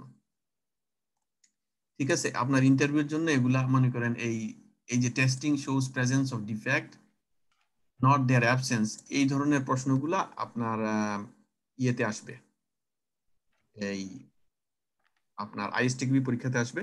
এটা এটা খুবই কনফিউজিং। ফর এক্সাম্পল, আপনাকে ইন্টারভিউতে পরীক্ষাতে দিল যে তুমি একটা অ্যাপ্লিকেশন টেস্টিং করছো, এখানে কোনো বাগ পাওয়া যায় নাই, এখন এখানে আনসার দিল যে এটা কি বাগ ফ্রি অথবা বাগ আছে, বা এই ধরনের কয়েকটা 4টা অপশন দিল আপনাকে, তখন আপনি কোনটা সিলেক্ট করবেন? এখন স্বাভাবিকভাবে আমি একজন সাধারণ মানুষ যারা এসব জানে না, তারা মনে করবে বাগ টেস্টিং এ বাগ পাওয়া যায় না, তাহলে তো bug free, that's it. But এটা না, এটা বাগ ফ্রি না, এটা টেস্টিং এ বাগ পাওয়া যায় না, এটা পাওয়া যায় না, এটার মিনিং এইটা না যে বাগ নাই এটাতে, ঠিক আছে। এটাতে বাগ আছে, থাকতে পারে যেটা আমরা পাই নাই, ঠিক আছে। তো এই ধরনের কনফিউজিং প্রশ্নগুলো তারা দেয়। এক্সহস্টিভ টেস্টিং এর ব্যাপারটা এই ইন্টারভিউতে তারা জিজ্ঞেস করে, বলে এক্সহস্টিভ টেস্টিং এইভাবে বলবে না, ঘুরে ঘুরে অনেক জায়গায় এক এক জায়গায় এক এক ধরনের প্রশ্ন করে, মানুষ তো বিভিন্ন রকমের প্রশ্ন করে। কেউ আপনার এক্সহস্টিভ টেস্টিং বলতে পারে, কেউ বলবে কখন টেস্টিং শেষ করবা তুমি, এক টেস্টিং কতদিন লাগাবা, বা কিভাবে বুঝবা যে টেস্টিংটা আমার শেষের দিকে, আমি এখন আর টেস্টিং করা লাগবে না। তো এই ধরনের অনেক ধরনের প্রশ্ন করে। তো এটা মোটামুটি রিলেটেড এক্সহস্টিভ টেস্টিং এর সাথে, কারণ আপনি যখন টেস্টিং আপনার স্টেপ ফলো করবেন, আপনার রিগ্রেশন টেস্টিং শেষ হওয়ার পরে আপনি বলতে পারবেন যে আমার যখন রিগ্রেশন টেস্টিং, এই যে আপনার এই যে লাইফ সাইকেল, এখানে সাইকেল দেখতেছেন, আপনার রিলিজ সাইকেল, এখানে দেখেন লাস্টে দিছে রিগ্রেশন টেস্টিং, দেখছেন এই রিগ্রেশন টেস্টিং ম্যানুয়াল অটোমেটেড, এখানে ম্যানুয়ালও টেস্টিং আছে, অটোমেশন টেস্টিংও আছে। এই রিগ্রেশন টেস্টিং এর পরে আপনার আর কোনো টেস্টিং নেই, এর পরে শেষ। যদি আপনার মেজর বাগ পাওয়া যায় যেটা রিলিজ করা যাবে না, তখন আপনার রিলিজ হবে না, রিলিজ ডেটটা পিছানো হবে। আর যদি মেজর বাগ না পাওয়া যায়, যেটা রিলিজ আটকায় না, এইটা আপনার এখানে রিলিজ করা হয়, রিলিজ করে দেওয়া হয়। এখানে আমি তো এইটা হচ্ছে আপনার এক্সহস্টিভ টেস্টিং এর বিষয়। আর্লি টেস্টিং, এটা খুবই ইম্পর্টেন্ট, এটাও ইন্টারভিউতে কোশ্চেন কি এখন করতে পারবো নাকি পরে করবো? বুঝি নাই প্রশ্নটা কি? কোশ্চেন যদি করা লাগে, যদি কোশ্চেন হ্যাঁ করা হ্যাঁ লাগে এখন এখন। করা যাবে হ্যাঁ। আচ্ছা আচ্ছা, তাহলে আমি অবশ্য অনেকক্ষণ ধরে কোশ্চেনের জন্য বসে আছি। হ্যাঁ ঠিক আছে, বলো বলো। আচ্ছা, যেটা হলো রেগ্রেশন করে যেটা টেস্ট, এটা কি মানে জিনিসটা কি আসলে রেগ্রেশনটা, মানে আক্ষরিক অর্থে মিনিংটা কি? রিগ্রেশন টেস্টিংটা হচ্ছে কি, রিগ্রেশন টেস্টিংটা হচ্ছে এই যে নতুন একটা ফিচার, এই যে SIMI, এটা এখানে ছিল না, ঠিক আছে? হুম, এইটা এখানে জি আনছি না, এখানে এখানে আমরা অ্যাড করছি, নতুন একটা ফিচারটা অ্যাড করছি, ঠিক আছে? জি অ্যাড করার পরে এই পুরো অ্যাপ্লিকেশনটা আবার টেস্টিং করতে হবে। এইটারে জি। শুধু এইটা এখানে আসার পরে এইটা ইন্টিগ্রেশন, এইটা টেস্টিং করলাম, ঠিক আছে? এটা হচ্ছে ইন্টিগ্রেশন টেস্টিং। এটা এখানে অ্যাড করার পরে এই ফিচারটা কাজ করতেছে কিনা, এই ফিচারটা কাজ করতেছে কিনা, মানে রিলেটেড ফিচারগুলো টেস্টিং করাটা হচ্ছে ইন্টিগ্রেশন টেস্টিং, এইটা রিলেটেড ফিচার। কিন্তু পুরো অ্যাপ্লিকেশনটা আবার টেস্টিং করাটা হচ্ছে রিগ্রেশন টেস্টিং। তো রিগ্রেশন টেস্টিং গুলো সাধারণত এই আপনার রিলিজের শেষের দিকে, আপনি যখন রিলিজ করবেন, আপনার প্রোডাক্ট যখন রিলিজের দিকে যাবে, লাস্টে একদম শেষে রিগ্রেশন টেস্টিং করা হয়, যেখানে সব মোটামুটি সবগুলা ফিচার, যে ফিচারগুলো তারা ধারণা করে এগুলা না হইলে আপনার অ্যাপ্লিকেশনটা রিলিজ করা যাবে না, ওই ফিচারগুলো সবগুলা টেস্টিং করে যতটুকু ম্যাক্সিমাম যতটুকু পারা যায়। মানুষের তো রিসোর্সের লিমিটেশনস আছে, সবারই রিসোর্সের লিমিটেশনস আছে। তো এই রিসোর্সের লিমিটেশনস এর উপরে তারা প্ল্যানিং করে যে আমরা এই রিগ্রেশন টেস্টিং সাইকেলটাতে আমরা কতটুকু টেস্টিং করব, ঠিক আছে? এটা প্ল্যানিং থাকে, জাস্ট প্ল্যানিং এর মধ্যে পড়ে এই রিগ্রেশনে কি কি টেস্টিং করা হবে। যে টেস্টিং গুলো আমরা আগে করে ফেলেছি, এই যে ফিচার টেস্টিং, এগুলা কোনো কোনো কোম্পানিতে আছে এই যে এই ফিচার টেস্টিং স্টেজে যে ফিচারগুলো টেস্টিং করা হয়েছে এগুলো বাদ দেওয়া হয় রিগ্রেশনে। কিন্তু কোনো কোনো কোম্পানিতে আছে সব কিছু আবার এখানে টেস্টিং করা হয়, ঠিক আছে?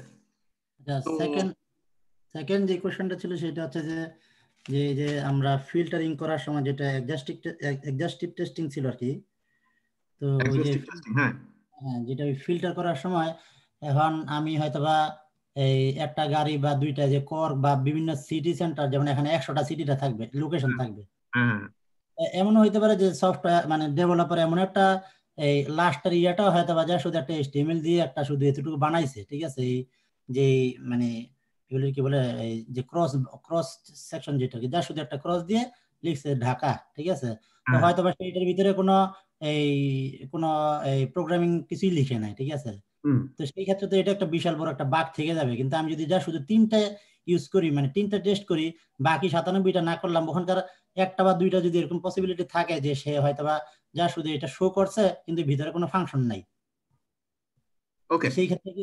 এই ধরনের এই ধরনের অ্যাপ্লিকেশনে, এই ধরনের অ্যাপ্লিকেশনে সাধারণত সেইটার এইটার সুযোগ নাই আর কি। কারণ এই যে পুরো ফিচারটা আছে না, এই যে ফিল্টারিং এর এই যে লোকেশনের ফিচারটা, হ্যাঁ হ্যাঁ এখানে শুধু এই কার্লো লেখা, যে এই শুধু কার্লোটা এখানে সে ঢুকাই দিবে, আর এইটাতে সিলেক্ট করলে এই ইয়েটা এক্সিকিউট হবে না, এই ফিল্টারটা এক্সিকিউট হবে না, এই সুযোগটা নাই, এগুলাতে থাকে আচ্ছা না।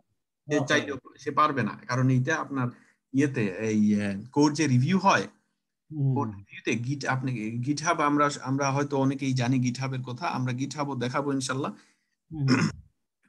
গিটহাব দেখলে, গিটহাবে যখন আপনারা যাবেন, এই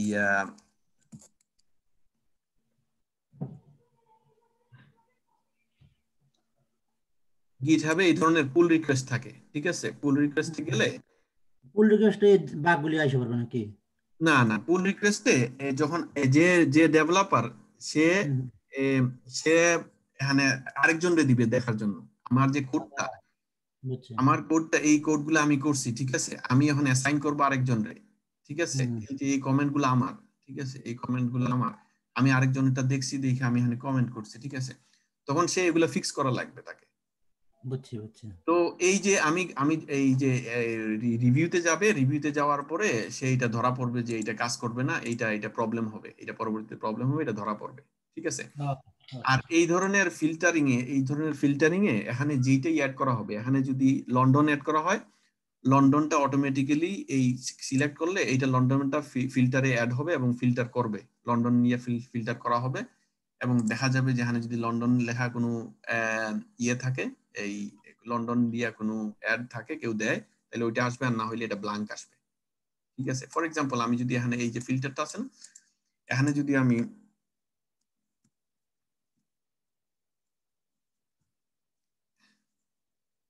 এখানে কোনো গাড়ি নাই, ঠিক আছে? আমি কত দিছি এখানে 5 জানি না কত ট্রিলিয়ন বা কত দিছি, এই এত মিনিমাম এত টাকার কোনো গাড়ি এখানে নাই, ঠিক আছে। এখন আমি এইটা টেস্ট করা লাগবে না, এই যে আপনার 5 মিলিয়ন দিয়ে টেস্ট করা লাগবে না। আমি যদি 500 টাকা দিয়ে টেস্ট করি আর দেখা যায় যে 500 টাকা মিনিমাম, এর এর এর নিচে কোনো গাড়ি এখানে দেখায় নাই, তাইলে ঠিক আছে।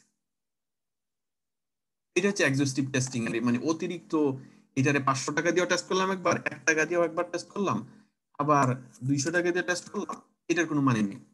কারণ এটা যদি একবার ফিল্টার করে 200 টাকা দিয়ে, তাহলে এটা 500 টাকা দিয়ে করলেও করবে, 1000 টাকা দিয়ে করলেও করবে। ওকে জাযাকাল্লাহ খাইর।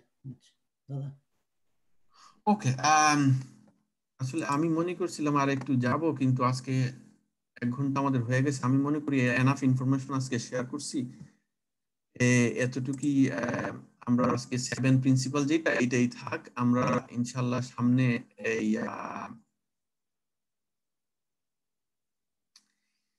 সামনের দিকে আমরা এই টেস্ট প্রসেস গুলো আমরা সামনের দিন ইনশাল্লাহ দেখবো। 1.4 টেস্ট প্রসেস, এই টেস্ট প্রসেসে গেলে আমরা ইনশাল্লাহ এখানে দেখা যাবে এই যে একটা সাইট আমি দিচ্ছি, এনিওয়ে এখানে দেখা যাবে যে কিভাবে টেস্ট প্রসেস গুলোতে কি কি ইনভলভ আছে, ঠিক আছে। একটা লাইফ সাইকেলে, টেস্ট প্রসেসের লাইফ সাইকেল কি কি ইনভলভ, কিভাবে টেস্ট প্ল্যানিং করতে হবে, এক্সিকিউট করতে হবে, টেস্ট কেস লিখতে হবে। টেস্ট কেস লিখার কথা এখানে অবশ্য বলে নাই। এই যে test planning, test monitoring and control, এটা খুব ইম্পর্টেন্ট। এই যে monitoring control, test analysis, test design, test implementation, test execution and test completion, এই বিষয়গুলা ইয়েতে আসবে, আইএসটিকিউবি এক্সামে আসবে আপনাদের। এগুলো আপনাদেরকে জানতে হবে। এবং এই যে এই প্ল্যানিং গুলো আপনাকে এই বিষয়গুলো আপনার জানতে হবে, শুধু আইএসটিকিউবি এক্সামের জন্য না, এটা আপনার ইন্টারভিউর জন্য জানতে হবে। ইন্টারভিউতে তারা জিজ্ঞেস করবে how will you plan your tests, এটা আপনাকে জিজ্ঞেস করবে তারা, ঠিক আছে। এবং এগুলি এই প্ল্যানিং এর ক্ষেত্রে তারা অনেক সময় আসে আপনাকে এই বোর্ডের মধ্যে তারা ড্রয়িং করবে, এখানে ড্রয়িং করে আপনার দেখাবে অনেক কিছু। এরপরে আপনাকে বলবে যে আপনার আমার এই 2-3টা কম্পোনেন্ট আছে, ফর এক্সাম্পল এটা বোর্ডে ড্রয়িং করবে, এই বিষয়টারে এই যে অ্যাপ্লিকেশনটাকে বোর্ডে ড্রয়িং করবে, চার কোনা বক্স বক্স দিয়ে বোর্ডে এইটার ফিল্টারটাকে একটা বক্স দিবে, এই ডিসপ্লেটাকে আরেকটা বক্স দিবে, এগুলারে এখানে এই উপরের অপশনটারে আরেকটা বক্স দিয়ে আপনাকে ড্রয়িং করবে, বলবে আপনি এবার বুঝান আমাকে আপনি কিভাবে টেস্টিং করবেন। তারা একটু জাস্ট আপনার টেকনিক্যাল ইনফরমেশন গুলো, নলেজ গুলো আপনার জানতে চাবে আর, বুঝছেন। আপনারা যারা ডিজাইন ডায়াগ্রাম ইউএমএল নিয়ে ইউএমএল দেখছেন বা জানেন, ইউএমএল নিয়ে ইউএমএল করছেন, তারা মোটামুটি এগুলা ভালো জানেন। এই যে ডিজাইন ডায়াগ্রাম, এই ডিজাইন ডায়াগ্রাম গুলা সাধারণত এই যে এটা এগুলা তারা অনেক সময় এগুলা খুব very likely most of the time আপনার ডেভেলপারদেরকে এই ধরনের প্রশ্নগুলো পাওয়া হয়। এই ডিজাইন ডায়াগ্রাম দেওয়া হয়, দেওয়ার পরে বলা হয় যে তুমি কিভাবে অ্যাপ্লিকেশন করবে, এই অ্যাপ্লিকেশন ডেভেলপ করবে, অথবা বলবে এই ডিজাইন ডায়াগ্রামটা করার জন্য তাকে বলবে তুমি করো, আমাদের এই অ্যাপ্লিকেশনটা লাগবে তুমি করো। কিন্তু সাধারণত টেস্টারদেরকে ডিজাইন ডায়াগ্রাম করতে বলা হয় না, কিন্তু একটা ডিজাইন ডায়াগ্রাম এভাবে ডায়াগ্রাম একটা দিবে, দেওয়ার পরে আপনাকে বলবে যে এখানে আপনি কি কি টেস্টিং করবেন। এই যে এখানে ইয়েস নো আছে না, অ্যাপ্রুভড, ইয়েস নো যে ইয়েগুলো আছে, এগুলাতে আপনাকে প্রশ্ন করবে যে আপনি জানতে চাইবে, মোটামুটি আপনাকে বলবে যে কিভাবে আপনি টেস্টিং করবেন। এখানে এটা থেকে ওয়ার্কফ্লোটা এদিকে যাইতেছে, এদিকে যাওয়ার পরে এখানে ডিসিশন মেকিং আছে, ঠিক আছে, এখানে ডিসিশন মেকিং আছে, এখানে ডিসিশন মেকিং আছে। তো এগুলা আপনি কিভাবে টেস্টিং করবেন এগুলা বুঝতে চাবে তারা, আপনি পারবেন কিনা, আপনি বুঝেন কিনা ডায়াগ্রাম গুলা, ঠিক আছে। এইভাবে ডায়াগ্রাম একটা দিবে, আপনাকে এক্সপ্লেইন করতে বলবে আপনি কিভাবে টেস্টিং করবেন। তো এই জিনিসগুলা আপনার এই টেস্ট প্ল্যানিং এগুলো থাকে, আপনার কিভাবে টেস্ট প্ল্যানিং করবেন, আপনার মনিটরিং কন্ট্রোল কিভাবে করবেন, আপনার টেস্টটা কিভাবে বুঝবেন যে আপনার আসলে টেস্টটা কাজ করতেছে, আপনি মনিটর করতে হবে, কন্ট্রোল করতে হবে, আপনাকে অ্যানালাইজ করতে হবে, আপনার রিপোর্টগুলো দেখতে হবে, ঠিক আছে। এই যে টেস্ট অ্যানালাইসিস, টেস্ট ডিজাইন, বুঝছেন, ইমপ্লিমেন্টেশন, এক্সিকিউশন, কমপ্লিশন, এগুলা সব এগুলা আপনার জানতে হবে। এগুলো যদি জানেন তাহলে আপনি ওই প্রশ্নগুলো আনসার করতে পারবেন, যে আপনি কিভাবে টেস্ট প্ল্যানিং করবেন, আপনি কিভাবে অ্যানালাইজ করবেন, বুঝবেন কিভাবে। এই প্রশ্নটা সাধারণত করে আপনি কিভাবে বুঝবেন আপনার টেস্টটা কাজ করতেছে, আপনি তো টেস্ট কন্টিনিউয়াস করতেছেন, আরে বাগ পাইতেছে না, চলতেছে, আপনি বুঝবেন কিভাবে আপনার টেস্টটা কাজ করতেছে। এই ধরনের প্রশ্নগুলো আসে বলবে, ইন্টারভিউতে জিজ্ঞেস করবে, এগুলো আপনাকে আনসার করতে হবে। আমরা ইনশাল্লাহ নেক্সট ক্লাসে এগুলো নিয়ে আলোচনা করব ইনশাল্লাহ। আজকে এতটুকুই থাক। আর কারো কোনো প্রশ্ন থাকলে বলতে পারেন, ইনশাল্লাহ আমি আনসার করবো। এরপরে আমি ওই টেস্ট কেসের ব্যাপারে একটু আলোচনা করবো ইনশাল্লাহ। কারো কোনো প্রশ্ন থাকলে বলতে পারেন।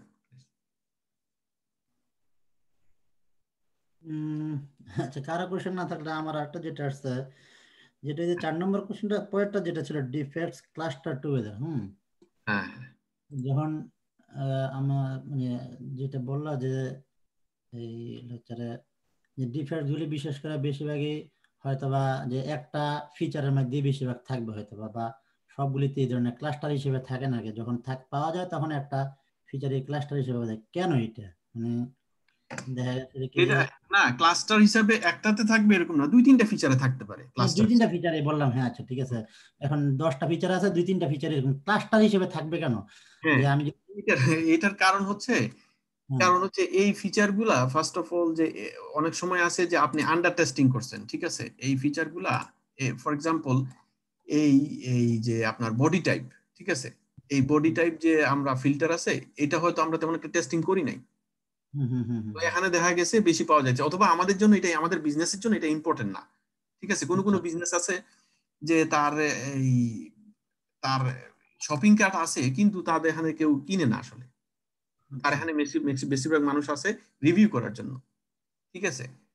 তো তার শপিং কার্ট একটা আছে কিন্তু কেউ কিনে না, যেহেতু সে ওইটা টেস্টিং করে না। তো তার ওখানে ওই জায়গায় ক্লাস্টার হবে। আপনি যেই জায়গাটা এই জায়গাটা টেস্টিং করবেন না বেশি, বা অথবা আপনার কাছে এত ইম্পর্টেন্ট না, আমাদের কোম্পানিতে এটা এত ইম্পর্টেন্ট না যে এই বডি টাইপটা ভালো করে ফিল্টার দেয়। মনে করেন আমি সেলুন এখানে দিলেন, কিন্তু এখানে সেলুনের বাহিরেও আপনার এই মনে করেন এখানে এসইউভি চলে আসছে, এসইউভি যদি দেখা যায় তাহলে বুঝলেন এটা বাগ আছে এখানে, ঠিক আছে। এখন আমাদের জন্য, আমাদের কোম্পানিতে এটা আমাদের বিজনেসের জন্য এত ইম্পর্টেন্ট হয়তো না। তখন আমাদের করলাম কি, আমাদের যেহেতু বেশি আমরা ভালো করে টেস্টিং করি না, এখানে ক্লাস্টার হয়, এখানে বাগগুলো এখানে বিল্ড আপ হবে, ঠিক আছে। ওই যে একটু আগে প্রশ্ন করলা যে এখানে আমি এটা যদি টেস্টিং না করি তাইলে এটা তো থাকতে পারে, থেকে যেতে বাগ থেকে যেতে পারে। এক্স্যাক্টলি, হ্যাঁ। হ্যাঁ, তো এই যে এইভাবে যদি আমরা, অনেক সময় আছে, আমি তো এটা বললাম যে কেন এটা এত বড় প্রবলেম হবে না, আবার কোনো জায়গায় আছে এটা আসলে প্রবলেম হবে। এটা আসলে সবকিছু টেস্টিং না করলে হয়তো ওরা নতুন একটা অ্যাড করছে, ওইটা আসলে কাজ করতেছে না। তো এইভাবে টেস্ট না করার কারণে দুই তিনটা দিয়ে টেস্ট করে কমপ্লিট করে দেওয়ার কারণে এটা আস্তে আস্তে বাগ বিল্ড আপ হইতেছে। হয়তো আমার যে টেস্ট আছে, আমার টেস্টটা আমি খালি টেস্ট করি কার্লো দিয়া, কাভান দিয়া, ক্লায়ার দিয়ে, এই তিনটে দিয়ে আমি টেস্ট করি, আর বাকিগুলো আমি টেস্ট করি না।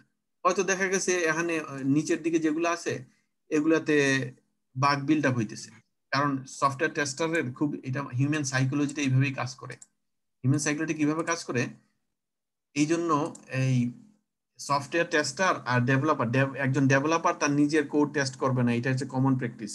নিজের কোড কখনো নিজে টেস্ট করা হয় না, ঠিক না।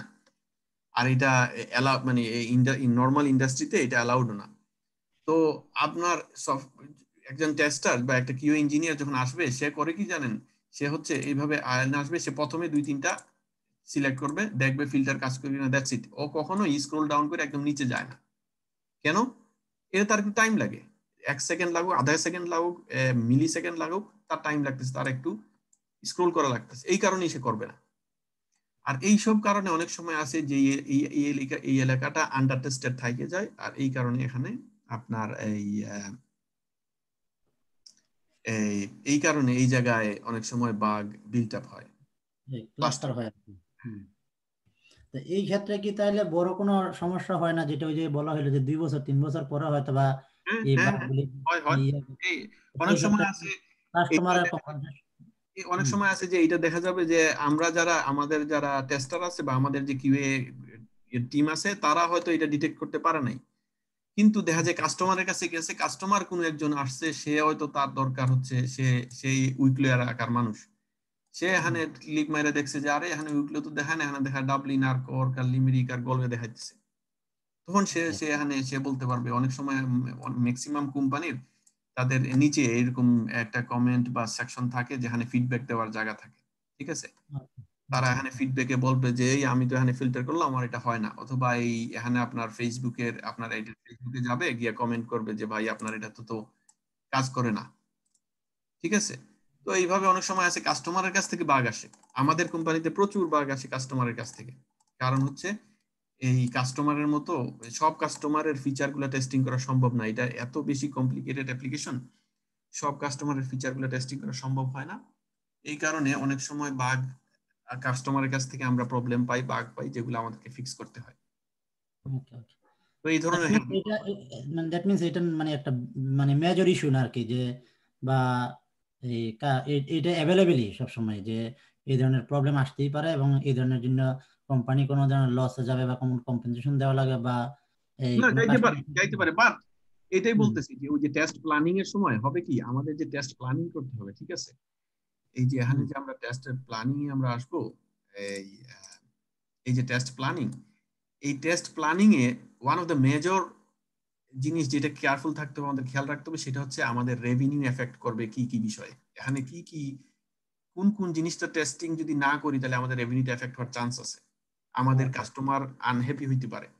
ওই জিনিসগুলা প্ল্যানিং এর সময় খুব বেশি মাথায় রাখতে হবে, কারণ কাস্টমার ইজ ফার্স্ট প্রায়োরিটি।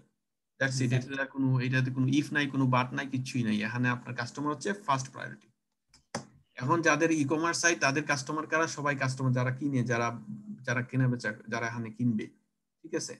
তো আবার যারা সার্ভিস দেয়, মনে করেন সাস সফটওয়্যার যারা বেচে, মনে করেন আপনি একটা এই মাইক্রোসফট ওয়ার্ড মাইক্রোসফটের কাছ থেকে কিনলেন, অথবা আপনি সাস সফটওয়্যার, যে কোনো সফটওয়্যার, আপনি অ্যাকাউন্টিং এর একটা সফটওয়্যার ইউজ করতেছেন কারো মান্থলি সাবস্ক্রিপশনের বেসিসে।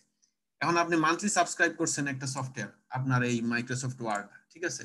এখন দেখা গেল এটা কাজ করতেছে না ভালো করে, তো আপনি করবেন কি, আপনি যদি এটা যদি তারা ফিক্স না করে, আপনি রিপোর্ট করবেন তাদেরকে, কারণ আপনি টাকা দিতেছেন, আপনি রিপোর্ট করবেন যে ভাই আমি এটা তো কাজ করে না, আমার এটা দরকার, এই ফিচারটা দরকার। তখন তারা যদি আপনার এটা ফিক্স না করে দেয়, তাহলে তো আপনি অন্যজনের কাছে চলে যাবেন। কারণ এখন ওয়ার্ল্ডটা হচ্ছে বেশি গ্লোবাল হয়ে গেছে, এখানে কেউই মনে করেন আনকন্টেস্টেড কেউ নাই, শুধুমাত্র লোকাল এরিয়া বেসিসে অনেক থাকে যাদের কোনো এই তাদের কম্পিটিটর নাই। কিন্তু ভেরি লাইকলি আপনি এখন যত গ্লোবালাইজ হয়ে গেছে ওয়ার্ল্ডটা, আপনার কম্পিটিটর ছাড়া আপনি চলতে পারবেন না, সব জায়গায় কম্পিটিটর আছে। সো আপনার যদি কাস্টমার হ্যাপি না থাকে, তাহলে কাস্টমার একসময় আপনার এখান থেকে মুভ করবে, চলে যাবে।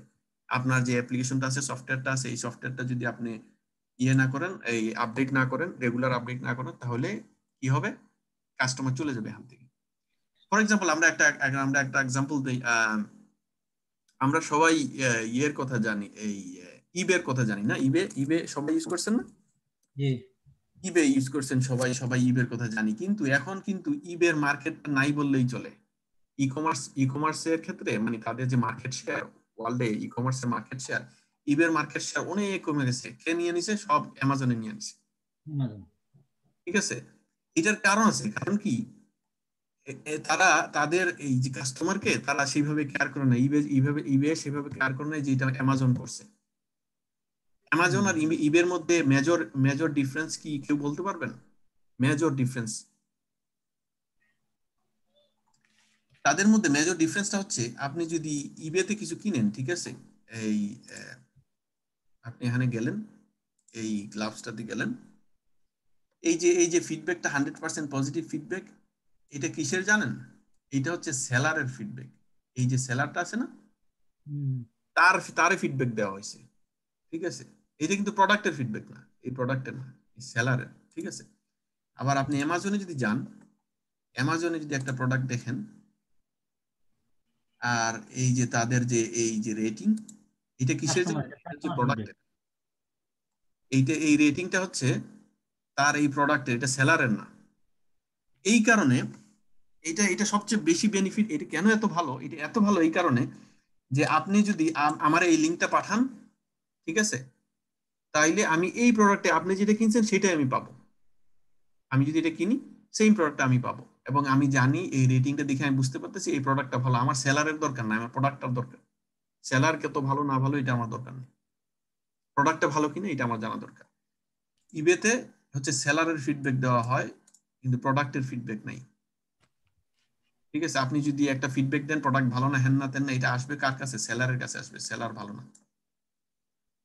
কিন্তু আপনি ডিটেলসে গেলে আপনি পাবেন যে এইটা এই প্রবলেম, ওই প্রবলেম, এইটা আসবে, ঠিক আছে। এই এখানে সে ডিটেলসে বলবে, ঠিক আছে। এনিওয়ে এটা জাস্ট এই কারণে বললাম যে আসলে এই যে আপনার কনটেক্সট বলছিলাম না, এইটা হচ্ছে কনটেক্সট। দেখছেন, এটা হচ্ছে কনটেক্সট। একজনে দিতেছে প্রোডাক্টের ফিডব্যাক ডাইরেক্ট, শুধু প্রোডাক্টের রেটিং গুলো দিতেছে, এখানে সেলারের কিছু নাই। আরেকজন দিতেছে কি সেলারের ফিডব্যাক, প্রোডাক্টের সাথে না, এটা সেলারকে দেওয়া হচ্ছে ফিডব্যাকটা। তো এইগুলো হচ্ছে কনটেক্সট, এক একটা কনটেক্সটে এক এক ধরনের। তো আপনার এই প্ল্যানিংটাতে ফার্স্ট যেটা দেখবেন সেটা হচ্ছে যে আপনার বিজনেসে কোনটা বিজনেস কেস, আপনার সবচেয়ে ইম্পর্টেন্ট কোন ফিচারগুলো আপনাকে টেস্টিং করতে হবে, এটা হচ্ছে আপনি প্রথমে দেখবেন। কিভাবে হইলে কাস্টমার এফেক্টেড হবে, কাস্টমার আসবে না ঘুরে। মনে করেন এখানে একজন কাস্টমার আসছে, আসার পরে এখানে ফিল্টার, সে এখানে মনে করেন এই এই ওডিটা দিছে, দেওয়ার পরে সে এখানে ডান মারছে, কিন্তু তার এখানে ফিল্টার হইতে সময় নিতেছে, লোডিং হইতে সময় নিতেছে। তখন কাস্টমার করবে কি, কাস্টমার যদি 2-3 সেকেন্ডে লোডিং না হয়, লোড না হয়, তাহলে কাস্টমার হিসেবে ডিস্ট্রাক্টেড হয়ে যায়, চলে যাবে।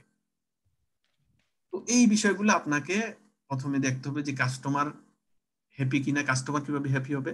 2 নম্বর হচ্ছে যে আপনার এই রেভিনিউতে এফেক্ট করবে কোন কোন বিষয়গুলা, ঠিক আছে।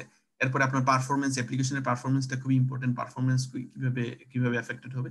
তো অনেক বিষয় আছে যেগুলো এক একটা কোম্পানিতে এক এক রকম। এই বিষয়গুলো আপনাকে প্ল্যানিং এ রাখতে হবে, তখন আপনি ভালো প্ল্যানিং করতে পারবেন টেস্টিং। আর এইভাবে আপনি রিডিউস করতে পারবেন আপনার রিস্ক গুলা। এই যে আপনার কোম্পানির যে রেভিনিউ লস, টেস্টিংটা প্রপার টেস্টিং করলে আপনি ওই যে এই জায়গায় আসলেন, আপনি দেখা গেল যে কাস্টমারে প্রবলেম পাইছে, পাওয়ার পরে আপনার রেভিনিউ লস, এই ধরনের প্রবলেম আপনার আসবে না। কারণ হচ্ছে আপনি আগে প্ল্যানিংটা ওইভাবে করছেন। এইটা সুন্দর মতো করা হয়েছে। আর আর কোনো প্রশ্ন, কারো প্রশ্ন আছে? ওকে, এখন এই সৌরভ ভাই প্রশ্ন করছেন। সৌরভ ভাই, এই আমরা এই হ্যাঁ সানডের ক্লাসটা হবে রিপিট ক্লাসে, আজকেরটা রিপিট ক্লাস ইনশাল্লাহ। তো হ্যাঁ, ওখানে কেউ যদি না আসতে চান কোনো অসুবিধা নেই। আর আমরা যেটা করব, আমি নেক্সটে যেটা হচ্ছে, আমি টেস্ট কেস লেখার জন্য বলছিলাম, আমি দিতে পারি নাই, সরি। আমি নেক্সটে আমি করব কি, আমি একটা গুগলের একটা আমি একটা ফর্ম, যেভাবে রেজিস্ট্রেশনের ফর্ম যেভাবে পাঠাইছিলাম ওই ধরনের আমি ফর্ম পাঠাবো। সবাই একটা সাবমিট করবেন প্লিজ। আমরা রেজিস্ট্রেশনের সময় আমরা 2-3টা সাবমিশনও পাইছি, প্লিজ একটা সাবমিট করবেন সবাই।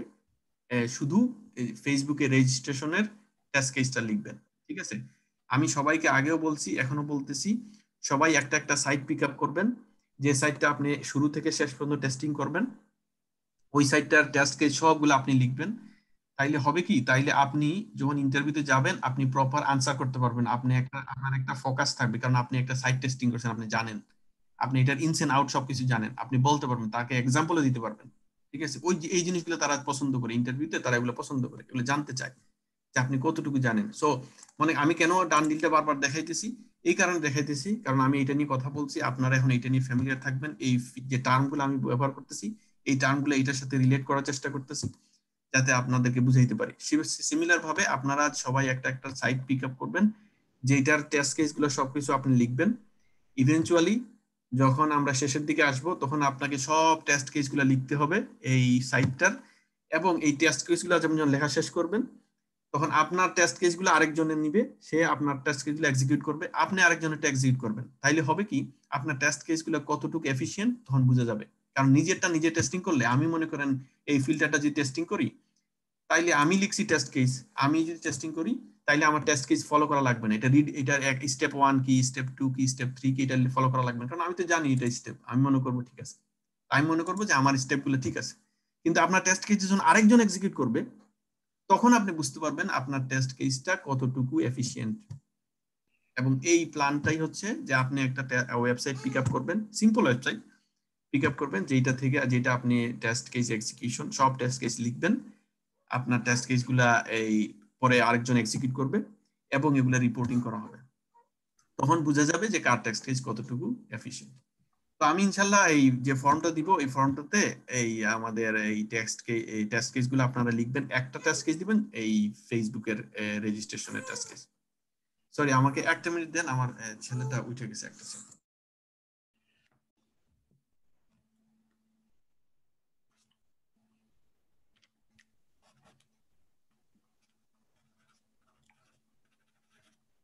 অনেকগুলো ছবি ক্লিক করছি। তো এই হচ্ছে আপনার টেস্ট কেসটা আমরা আমি ইনশাল্লাহ আজকে বা কাল, আমি জানি না কবে, আমি আসলে একটু বিজি আছি। আমি দিয়ে দিব ইনশাল্লাহ খুব দ্রুত। আমি এই ফর্মটা পাঠাবো, আপনারা ওইটাতে টেস্ট কেসটা লিখবেন। এটা হচ্ছে টেস্ট কেসের বিষয়। আর এই জিরার বিষয় আমি বলছিলাম, এগুলো আসলে এক্সপেন্সিভ, এটা এত এক্সপেন্সিভ যে আমার নিজের ইচ্ছা করতেছে না এই সাবস্ক্রিপশন নিতে। আমি মনে করি এগুলা, এই সাবস্ক্রিপশনটা আমরা শেষের দিকে নিব। আমরা শেষের দিকে নিলে আমাদের একটা বোর্ড থাকবে, লাস্ট যদি 1 মান্থ বা 2 মান্থের জন্য আমরা নেই, তাহলে আমরা এক বোর্ডের মধ্যে আমরা প্রপার করতে পারবো। এই যে দেখতেছেন এখানে এই $7 এটা পার ইউজার, তো এটা অনেক এক্সপেন্সিভ। এটা পার ইউজারে যদি $7 হয়, আমরা এখানে 40 জন, যদি 40 জনের জন্য নেই, $280 তাদেরকে পার মান্থ দিতে হবে। এটা অনেক এক্সপেন্সিভ। এই জন্য আমি চিন্তা করছি যে এইটা 4টা সাবস্ক্রিপশন, এই ফ্রি সাবস্ক্রিপশন 4টা ইমেল দিয়ে নিলে আমরা মোটামুটি একটাতে 10 জন করে, 4টায় 40 জন আমরা দিতে পারবো। তখন আমরা এই বোর্ড গুলাতে একটাতে 10 জন করে থাকবে, আমরা স্টোরি এখানে নিতে পারবো, মুভ করতে পারবো। তো এইভাবেই আপাতত থাক। আর পরবর্তীতে ইনশাল্লাহ আমরা দেখবো যে ফাইনাল 1 মান্থ অথবা 2 মান্থে যদি আমরা সাবস্ক্রিপশন নেই তাইলে ভালো। কারণ ওই সময় আমরা যে কয়জনই থাকবে, 10 জন হোক, 15 জন, 20 জন হোক, যে কয়জনই থাকবে তারা প্রপার একটা আপনার সফটওয়্যার ইন্ডাস্ট্রির যে প্রপার যে প্রসিডিউর, ওইটা মেনটেন করে ওইটা আমরা কাজ করতে পারবো। তখন আমরা ভালো জানতে পারবো ইন্ডাস্ট্রির প্রসিডিউর গুলো ইনশাল্লাহ। তো এটা হচ্ছে জিরার বিষয়ে। তো আমি ইনশাল্লাহ দেখি আমি আরো 4টা করলে তারপরে আমরা সবাইকে, যারা যারা সাবস্ক্রিপশন হয় নাই তাদেরকে সবাইকে অ্যাড করতে পারবো। টেস্ট কেস এটা তো বললাম। টেস্ট কেসের ব্যাপারে আরেকটা, টেস্ট কেসের যে অ্যাপ্লিকেশনটা, ওইটা আরো এক্সপেন্সিভ। আপনার আমি যেটা আমাদের কোম্পানিতে যেটা ইউজ করি টেস্ট ফাইল, তো টেস্ট ফাইলটা আরো বেশি এক্সপেন্সিভ। এটা এই কারণে আমি চিন্তা করছি যে আমরা এই লাস্টের মান্থে অথবা লাস্টের মাসে বা 1-2 মাস, লাস্টের 2 মাস আমরা এই টেস্ট ফাইলটা নিতে পারি। এই যে দেখেন, এটা 34 পার ইউজার হচ্ছে $34 পার ইউজার, এটা অনেক এক্সপেন্সিভ। তো আমরা এইটা লাস্টের মাসে আমরা নিতে পারি। এটা নিলে এটাতে যেটা ইম্পর্টেন্ট যে ফ্যাক্টটা, সেটা হচ্ছে যে আপনার দেখা, আপনার রিপোর্টিং। ঠিক আছে, আমাদের রিপোর্টিংটা আসলে ইম্পর্টেন্ট। আর রিপোর্টিংটা না দেখাইলে আপনি ইন্ডাস্ট্রিতে এগুলো জিজ্ঞেস করবে আপনার রিপোর্টিং। ঠিক আছে, আমি রিপোর্টিংটা আগে দেখাইছি। আপনার এই যে দেখতেছেন, এগুলো সবই হচ্ছে রিপোর্টিং। ঠিক আছে, আপনার আমি একটা দেখাই আপনার, এই যে টেস্ট রানস এন্ড রেজাল্টস, শেষের লাস্টের দিকে একটা,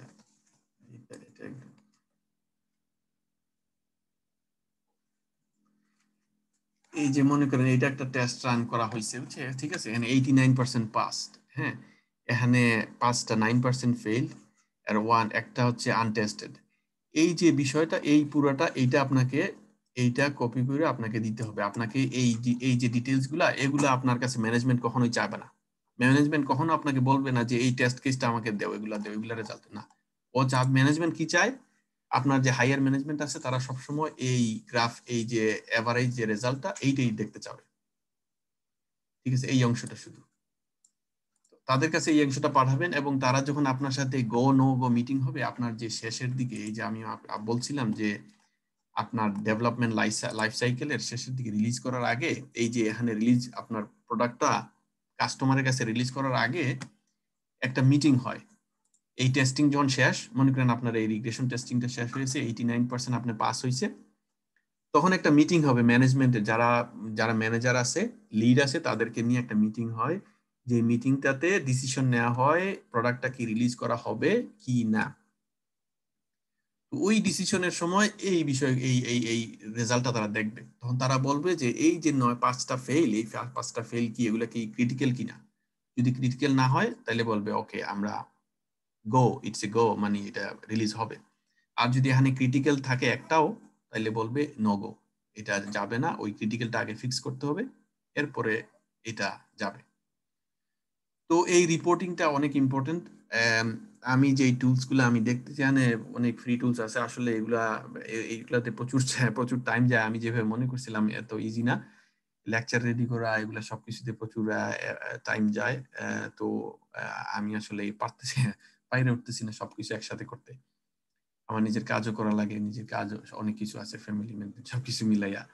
তো যাই হোক, আমি চেষ্টা করতেছি। তো দেখি, এটা হয়তো আমরা শেষের দিকে লাস্টের মান্থে অথবা 2 মাস, লাস্টের 2 মাস যদি নেই, তাহলে আমরা এটা মোটামুটি এই রিপোর্টিংটা কভার করতে পারলে এটা আপনাদেরকে ভালো কাজ দিবে। আপনারা ইন্টারভিউতে প্রশ্ন করলে আনসার করতে পারবেন, ভালো আনসার করতে পারবেন। এবং এগুলা ইন্ডাস্ট্রিতে যেহেতু এই টুলসটা ইউজ হয়, এটা আপনাকে একটা ভালো বেনিফিট দিবে ইনশাআল্লাহ। So that's it.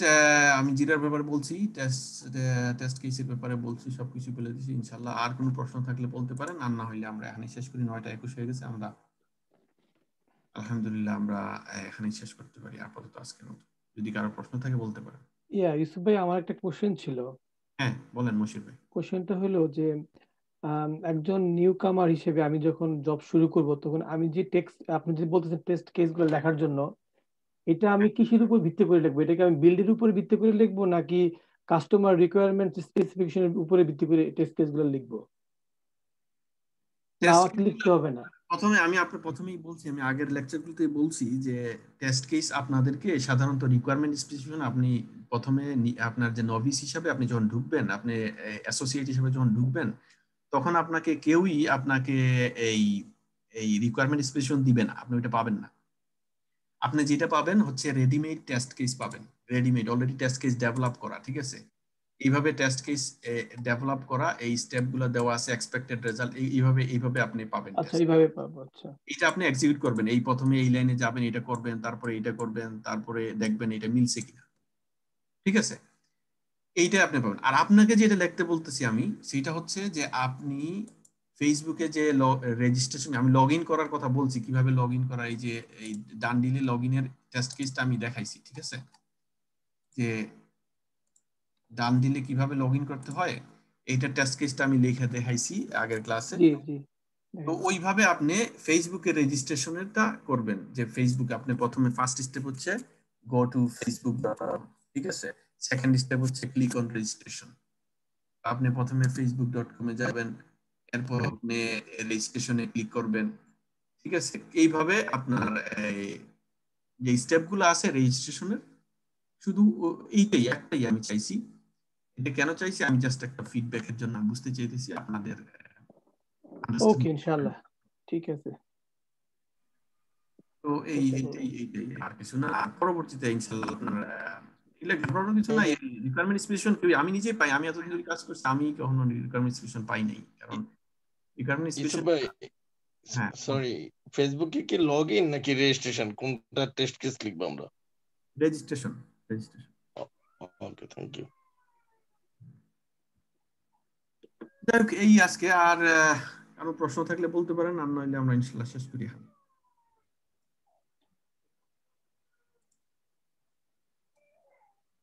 ওকে, জাযাকাল্লাহ খায়ের। ওকে, আর রাখি ইনশাআল্লাহ। জাযাকুমুল্লাহ খাইরান। ওকে, আসসালামু আলাইকুম ওয়া রাহমাতুল্লাহি ওয়া বারাকাতুহু। জাযাকাল্লাহ খাইরান। ওয়ালাইকুম আসসালাম।